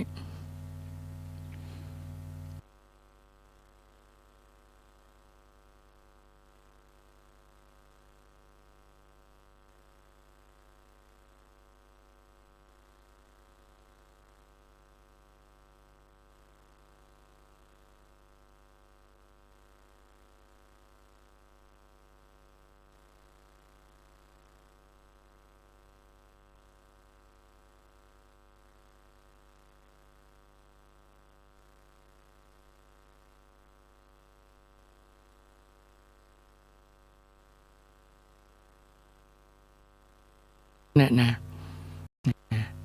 บ่นึกถึงหัวอกพ่อแม่เพิ่นเสี่ยงเงินกี่แสนบางคนเสี่ยงเป็นล้านก็มีนะบวชทุกเจ้าตั้งใต้ตั้งภาคกลางตั้งอีสานมาเนาะเพิ่นเอารถแห่โอ้รถแห่คันบ่เละบ่เล่นเนี่ยเสียงสนั่นปั่นปื้นนะเสี่ยงเป็นหลายหมื่นนะรถแห่ 3-4 หมื่นก่อนยังแห่มาชั่วโมงเดียวเสี่ยงละ 40,000นะแห่ชั่วโมงเดียวหลังคาโบสถ์ลั่นพับนะแห่รอบโบสถ์ลั่นพับอันนี้อาตมาก็เคยประสบการณ์มาไปร่วมกับเปิ้นโอ้แห่แต่แห่ว่าอยู่7 วันนะอยู่7 วันแต่ที่จะได้ประพฤติวัดปฏิบัติคุณลงขวัดเนี่ยบ่ได้สักกรรมนะบางครั้งซึกไปแล้วเนี่ยไปเกิดอุบัติเหตุนะไปซิ่งรถ ไปเห็นแล้วก็มีเนี่ยเสียดายเวลาที่นำมาใช้บ่เป็นประโยชน์นะถ้าไผบวชมาเล็กน้อยเนี่ยก็ควรปฏิบัติธรรมอย่างที่ได้กล่าวมาแล้ว13ประการนะ10ประการข้อที่13ที่ว่าเนสัชชิกังขะคือการอธิษฐานตัวเก่าบ่รับบ่นอนนะบ่รับบ่เหยียดรับตาได้แต่บ่นอนนะบ่เหยียดหลังลงกับพื้นนะกับฟูกกับศาสตร์นั่งได้เอนได้ แต่ไม่นอนนะจะพิงฝารับก็บ่เป็นหยัง ได้อยู่แต่ว่าไผจะทำได้พ่องนะทำได้กี่วันลักษณะนี้เนาะปกติคนนอนธรรมดาเนี่ยถ้าบ่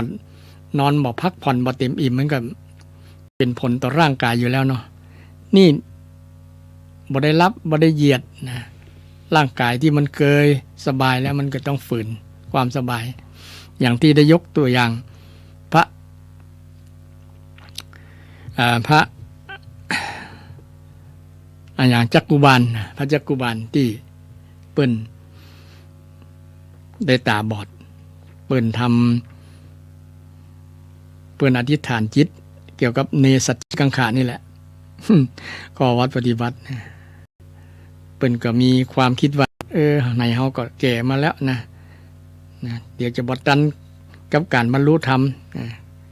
ปฏิบัติแบบลัดขั้นตอนไปเลยประมาณนั้นนะก็เลยสมความตั้ง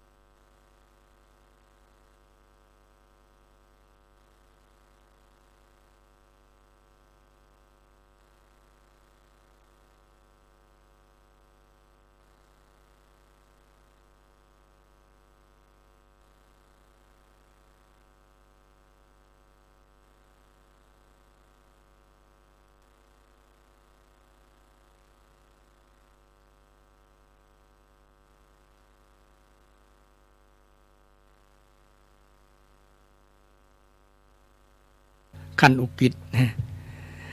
นะเลยทำให้ท่านเป็นคนพิการทางสายตาแต่ท่านก็ยังมีสายตาตาที่สามคือจักขุปัญญาได้อยู่นะมันก็ยังมีลูกหลานท่านเนาะนะที่ท่านได้อบรมสั่งสอนนะที่ยังมีดวงตามืดบอดด้วยกิเลสแต่ตาท่านถึงจะบอดแต่ว่าท่านยังหันด้วยปัญญาจักษุอยู่ปัญญาจักษุคือปัญญาแต่ในตาของท่านจะบอดแต่ท่านใจท่านบ่บอดใจท่านบ่บอดก็มี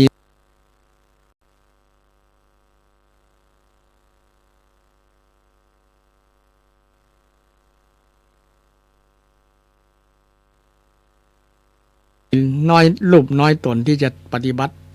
ทำทุดงควัตทุดงควัตข้อสุดท้ายที่ว่าเนสัชชิกังขะเนี่ยข้อที่13ทั้งมวลทั้งหมดนี้ได้กล่าวมาให้ศรัทธาญาติโยมได้ฟังกันเกี่ยวกับเรื่องทุดงควัตเพื่อเป็นข้อความรู้ประดับจิตประดับใจครับศรัทธาท่านผู้ฟังไว้นะก็คิดว่าคงเป็นประโยชน์บ่นักก็น้อยบ่น้อยก็นักนะกับศรัทธาท่านผู้ฟังนะเมื่อเราได้เจอกับเหตุการณ์นะกับเรื่องราวต่างๆที่มันเกิดขึ้นกับสังคมเราจะได้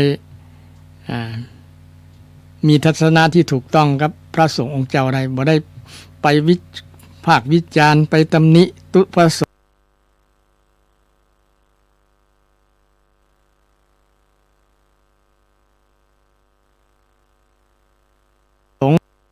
์ที่จนตายเนี่ย ไปทำเพื่ออย่างเนี่ยก็มีประโยคที่แทรกมาอยู่นะอันนั้นเป็นเรื่องกรรมนะจะได้มาอู้เรื่องกรรมศรัทธาท่านทั้งหลายฟังกรรมเนี่ยแปลก็การกระทำเนี่ยเนาะการกระทำเนี่ยการกระทำด้วยมี3ทางคือทางกายเป็นห้องกายกรรมการกระทำทางกรรมเป็นห้องวจีกรรมนะการกระทำทางจิตทางใจจิตใจก็เป็นการกระทำอย่างหนึ่งของใจนะเป็นห้องมโนกรรมกายกรรมวจีกรรมมโนกรรมเนี่ยนะเป็นกรรมแต่กรรมทั้ง2อย่างเบื้องต้นมันมาจากมโนกรรมนะกรรมที่คิดที่ปรุงแต่งแล้วนำไปสู่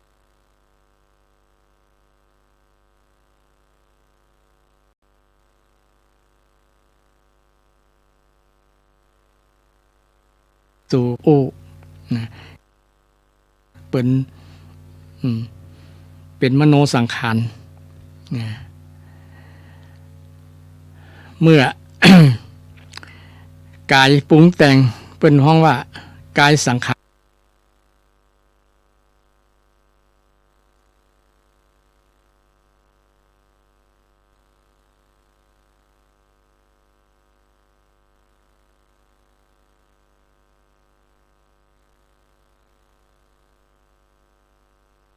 นะกายสังขารเป็นสิ่งเป็นภาษาบาลีเป็นว่าปรุงแต่งนะประกอบหรือว่าประกอบกันเข้านะการกระทำนี่ก็เป็นการประกอบอย่างหนึ่งนะกายกรรมเนี่ยประกอบนะประกอบด้วยมโนกรรมประกอบด้วยวจีกรรมนะบางคนอาจจะ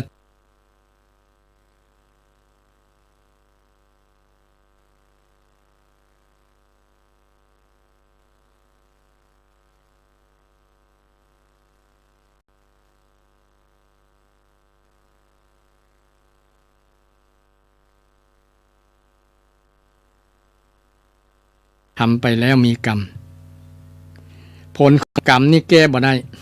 นะทำไปแล้วนี่แก้บ่ได้แต่ผล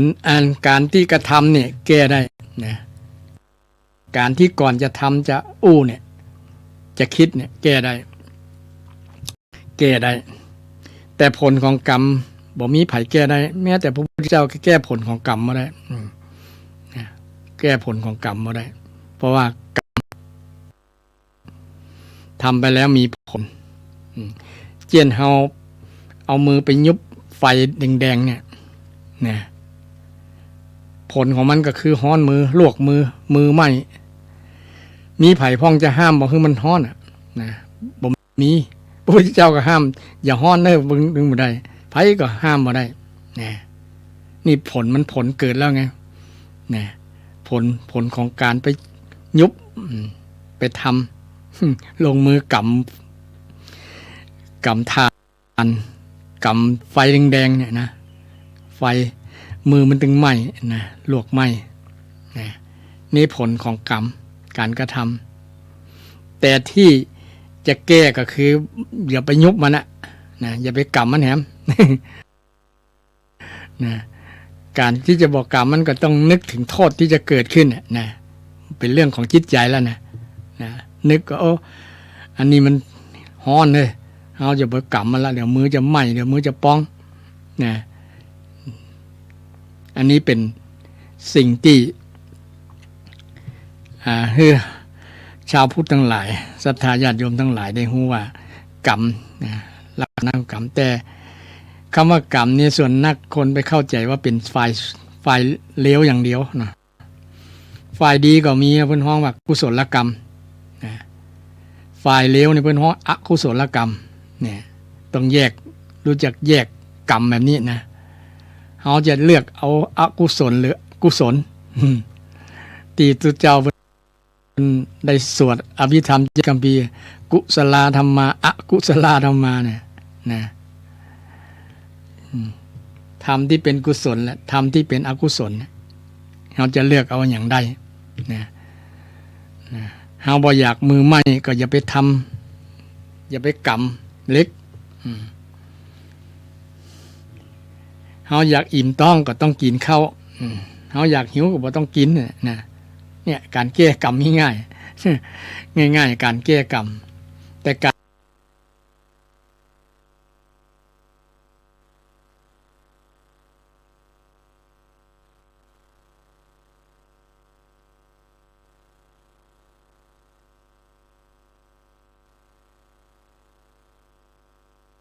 รแก้ผลมันไม่ได้นะเราต้องยอมรับผลที่จะเกิดขึ้นเช่นเขาบกกินเนี่ยบกกินแล้วเข้านะต้องยอมรับผลว่ามันต้องหิวต้องมันต้องห้องนะร่างกายมันต้องปั่นป่วนนะบางครั้งก็เป็นปิเป็นล้มนะเพราะว่าเขาปฏิเสธการกินเนี่ยนะถ้าเขากินแล้วนะเจตนาอยากจะกินเพราะว่ามันหิวนะเพื่อที่จะประทังชีวิตให้เป็นไปได้เนี่ยกินแล้วเขาบอกต้องเรียกร้องว่าอิ่มเนอะนะอิ่มเนอะมันตึงอิ่มนะต้องมันตึงบ่พ่องมันตึงเต็มต้องอิ่มต้องอยู่แล้วนะอันนี้เป็นผลจีคือเรื่องกรรมให้ท่านผู้ฟังได้ฟังกันแบบนี้นะเพราะว่าจะโยงมาถึงเรื่องกรรมของตุเจ้าที่เปิ้นมรณภาพพร้อมกัน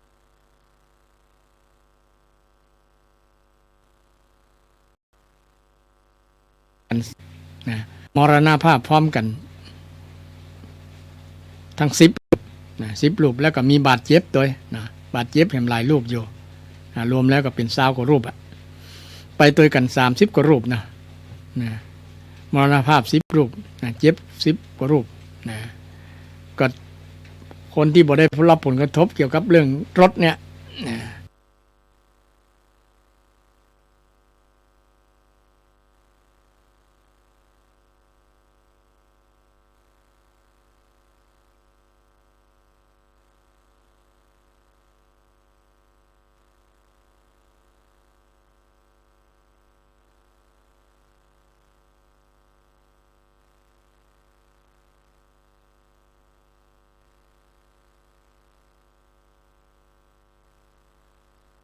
กิโลแทนที่กิโลแรกมันน่าจะเจออุบัติเหตุแล้วเพราะว่ามัน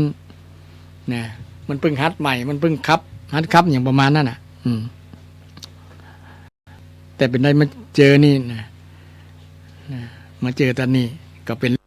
เรื่องของกรรมนี่มานะกรรมเจตนากรรมของคนที่ถูกทำและกรรมของคนที่ทำเนี่ย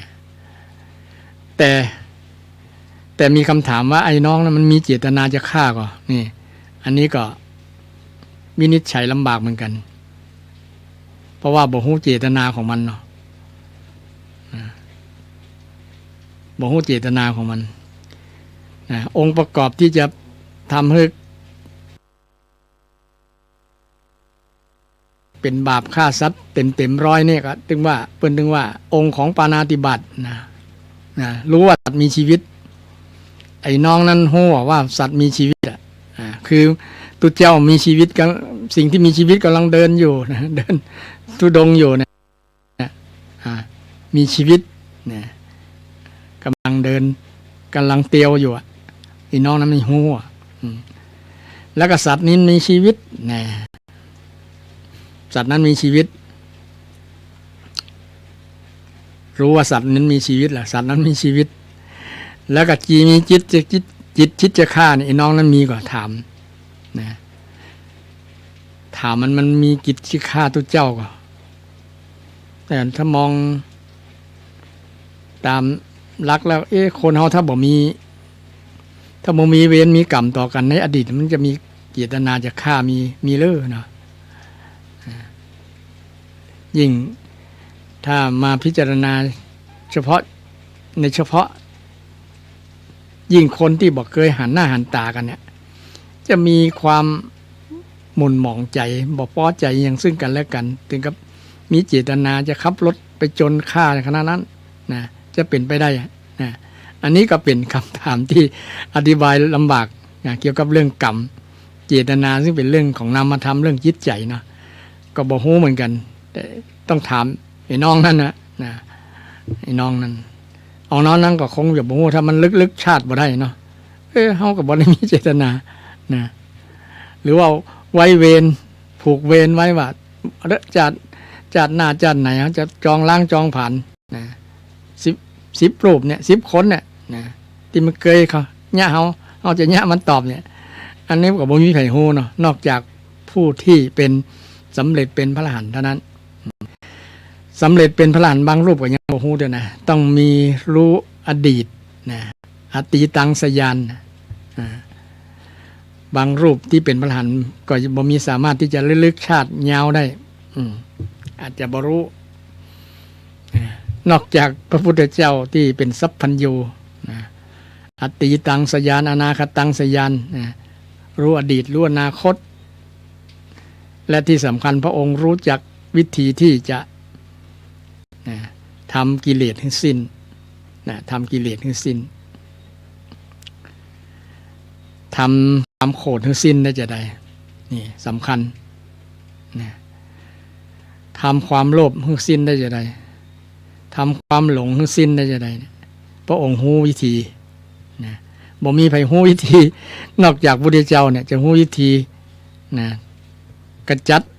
ศัตรูร้ายกาจเนี่ยที่คนหลายๆคนมองข้ามมองบ่หันพอบ่หันว่านี่เป็นศัตรูร้ายกาจจริงๆกันนะโลภโกรธหลงเนี่ยต้องหาวิธีกำจัดฆ่าความโกรธได้บาปแต่ถ้าฆ่าสัตว์ฆ่าความโกรธได้บุญฆ่าสัตว์ได้บาปฆ่าความโกรธไปฆ่าความโกรธในจิตในใจตัวเก่ามันจะได้บุญมีความสุข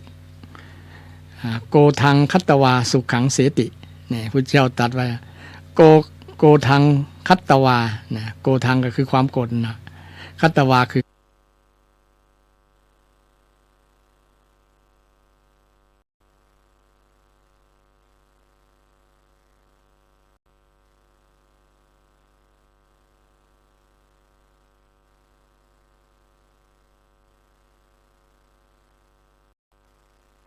ก็บ่ม่วนกินก็บ่ล้ำเพราะว่าบ่โคตรแม้แต่บ่อยากหันหน้าหันตาหันหน้าแล้วไข้ฆ่ามันขนาดมันแต่พระองค์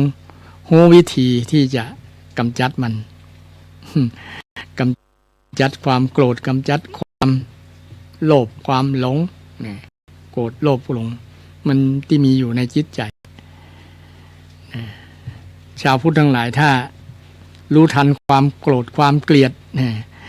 ความโลภความหลงของใจตัวเก่านะมันจะยับยั้งได้ด้วยสตินะการระลึกนึกอย่างพุทธที่แล้วได้นำเรื่องการระลึกนึกสิ่งที่ดีงามเป็นสตินะพุทธานุสติธรรมานุสติสังฆานุสตินึกถึงสิ่งที่ดีงามบ่ไปนึกถึงสิ่งที่มันเป็นโทษบ่เป็นประโยชน์นะมันจะเป็นทุกข์เป็นโทษกับตัวเฮานะเป็นภัยทำให้ชีวิตของเฮาไร้ความสุขหาความสุขบ่ได้เพราะไปนึกถึงแต่สิ่งบ่ดีนะนึกถึงแต่สิ่งบ่ดีฉะนั้นในหลักธรรมคำสอนพุทธเจ้าโดยเฉพาะคำสอนนักปราชญ์ล้านนาเนี่ยเพื่อนให้อยู่กับสิ่งดีงามเช่นอยู่กับเมตตาเนี่ยมันก็ศรัทธาเมตตาก็เป็นธรรมะข้อหนึ่งที่จะบรรเทากิเลสบรรเทาความโกรธให้ลดลงได้หรือหายไปเลยก็ได้ถ้าคนเรามีความฮักเมตตาก็คือความฮักความปรารถนาดีสามีภรรยาปรารถนาดีต่อกันฮักกันมันจะบ่โกรธให้กันมันจะบ่ทำร้ายกันศรัทธาต่างตรงกันข้ามถ้าสามีคนใดภรรยาคู่สามีภรรยาคนคู่ใดนะคู่ใดที่มีความเกลียดกันนะจังกันนะวันนั้นมันรอวันระเบิดอยู่แล้วเนาะมันจะหาความสุขยากนะยิ่งนอกจิตนอกใจกันนะคบชู้สู่สาวนะบ้านแตกแน่นอนเดี๋ยวนี้เป็นข่าวถึงวันเกี่ยวกับฮักจังเนี่ยนะแต่เราอยู่ใกล้กับเมตตาเอาเมตตามันคลองใจมาดูแลใจมารักษาใจเฮานะใจเฮานี่ต้องอาศัยยาคือธรรมะเมตตานี่เป็นยาวิเศษเมตตาเป็นยาวิเศษนะแก้กองกิเลสนะทำคนให้เป็นมนุษย์แก้กองกิเลสทำคนให้เป็นมนุษย์นะมนุษย์ที่มีกิเลสครอบงำจิตใจเนี่ยนะถ้านำยาธรรมโอสถของพระพุทธเจ้าธรรมโอสถของพระพุทธเจ้านะมาดื่มมารักษามาแก้ใจเฮานะมาปรับเปลี่ยนนิสัยเฮาคือเฮาอยู่กับเมตตาอยู่กับกรุณาอยู่กับมุทิตาอยู่กับอุเบกขานะก็อยู่ร่มเย็นเป็นสุขสุขภาพกายสุขภาพจิตก็จะดีไปตัวกันเพราะมีธรรมมโอสถธรรมรักษาคือเมตตาฉะนั้นเมื่อเราจะแก้กรรมถ้าฝ่ายมีความโกรธมันจะสร้างกรรมชั่วถ้าฝ่ายมีเมตตาจะสร้างกรรมดีสร้างกรรมดีเป็นห้องกุศลกรรมเราจะสร้างกรรมดีหรือกรรมชั่วจะให้ฝ่ายคล้องใจเราจะให้โกรธหรือเมตตามาคล้องใจเราก็เลือกเอาได้เนี่ยนะเรามีสิทธิเสรีพุทธเจ้าก็บ่ได้บังคับเนี่ยนะอยู่กับเมตตาแล้วอย่าไปอยู่กับความโกรธเนอะนะเพิ่นเพียงบอกจะอีบ่ได้ถ้าอยู่กับเมตตาจะอยู่ม่วนอยู่สบายนะแต่ไปอยู่ความโกรธความเกลียดเนี่ยอยู่บ่ม่วนสังคมใดมีความโกรธความเกลียดความชังอิจฉาริษยากันหมู่เนี่ยนะมันต้องอยู่บ่ม่วนนะมันมีการทะเลาะเบาะแว้งกันมีการทำลายกันเพราะ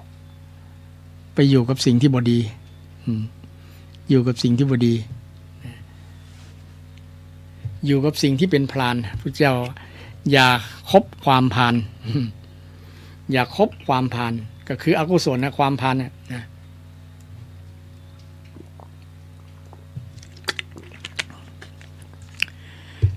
เป็นได้อาตมาถึงว่าความพาล ถ้าว่าคนพาลเนี่ยมันก็มีความพาลในอยู่กันเกือบทุกคนเนี่ยอยู่ในใจนะบางครั้งความพาลมาอยู่ในใจคนเฮาเนี่ยแต่มันอยู่ในช่วงระยะเวลาหนึ่งมันก็ไปเพราะว่ามีความดีงามมาแทนที่ในจิตใจนะมาครองใจเฮามาอยู่กับใจเฮานักไอ้ความพาลนั้นก็อยู่บ่ได้มันก็หนีไปเนี่ยฉะนั้นจะให้ความพาลกับ กับความดีหรือว่าคือความโกรธกับความเมตตาอยากจะให้ไขมาอยู่ไอ้โกรธกับคุณเมตตาเนี่ยนะควรจะให้คุณเมตตามาอยู่ในเรือนใจของเฮานะอยู่ในใจของเฮาทุกที่มีสติอยู่ในใจเนี่ยเจริญระลึกนึกถึงเมตตานึกถึงคุณงามความดีนึกถึงกุศลกรรมนะสิ่ง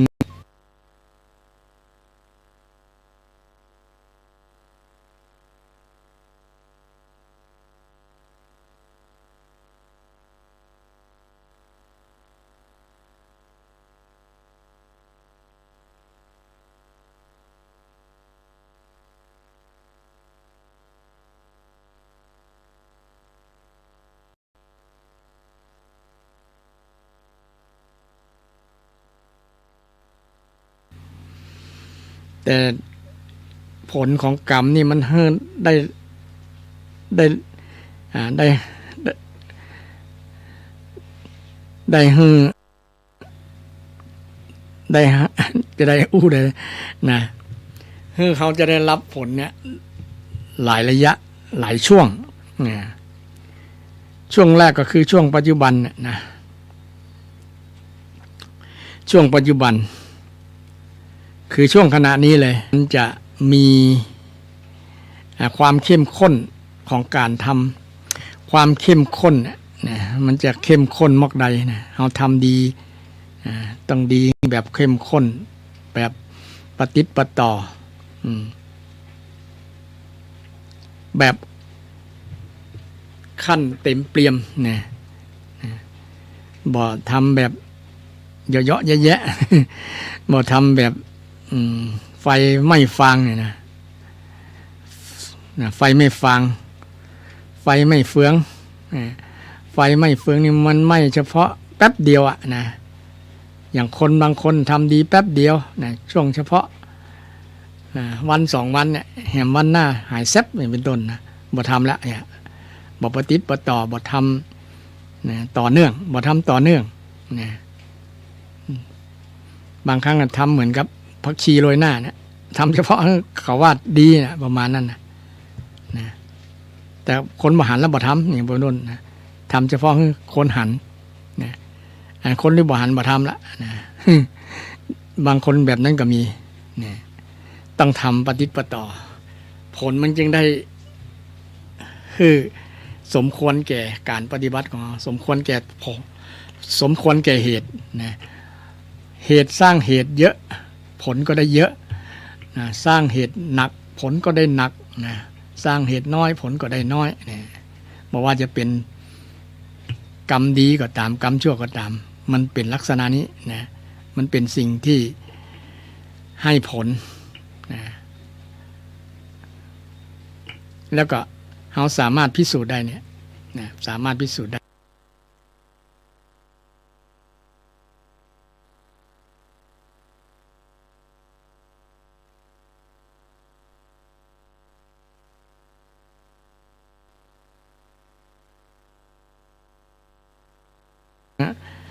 เราอยู่รอดปลอดภัยถ้าบ่มีเราบ่เจริญธรรมบ่ปฏิบัติตามคำสอนนะมันก็ออกนอกมีแต่ความเดือดร้อนมีแต่ปัญหานะเช่นปัญหาทางการเมืองเนี่ยนะ ที่การเมืองมันวุ่นวายเนี่ยเพราะว่าคนบ่ปฏิบัติตามธรรมนะทุจริตคอร์รัปชันเนี่ยก็คือมันบ่ปฏิบัติตามธรรมไงมันปฏิบัติผิดมันปฏิบัติตามอกุศลความโลภอยากได้มันก็ปฏิบัติตามนั่นมันก็เลยเดือดร้อนนะไอ อ้อกุศลนั้นมันบอกคุ้มครองคนที่ทำชั่วนะมันคอยซ้ำเติมต่างหากนะมันบอกปราณีปราศัยแล้วแต่กุศลธรรมเนี่ยที่เขาทำไปแล้วเนี่ยมันจะคอยปกป้องคนที่ทำนั้นนะมันเป็นผลต่างกันแบบนี้นะเป็นผลต่างกันเช่นนักการเมืองทั้งหลายทำใจบ่ซื่อมือบ่สะอาดนะคอร์รัปชันหลบเอาผลประโยชน์เข้าตัวเก่าเนี่ยนะผลประโยชน์เข้าตัวเก่ามันก็อยู่ได้บ่เหมือนนะยิ่งปัจจุบันนี่มีตาทิพย์นักศรัทธาตาทิพย์ก็คือ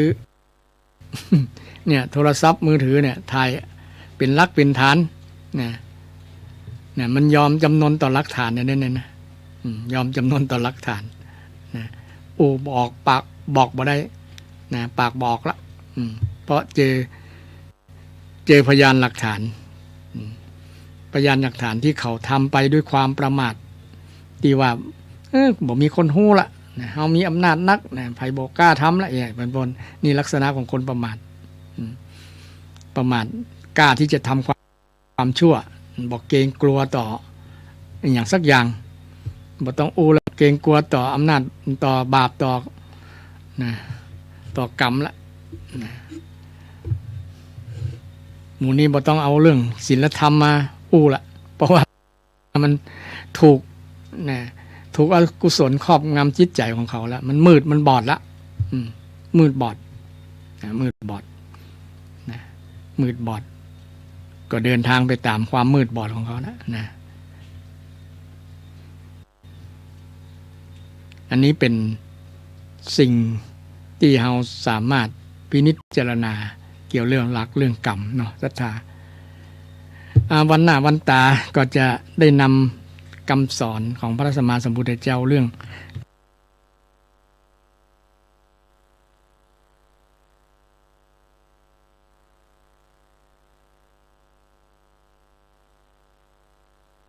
กับอธิบายครั้งหนึ่งวันนี้เวลาหมดเวลา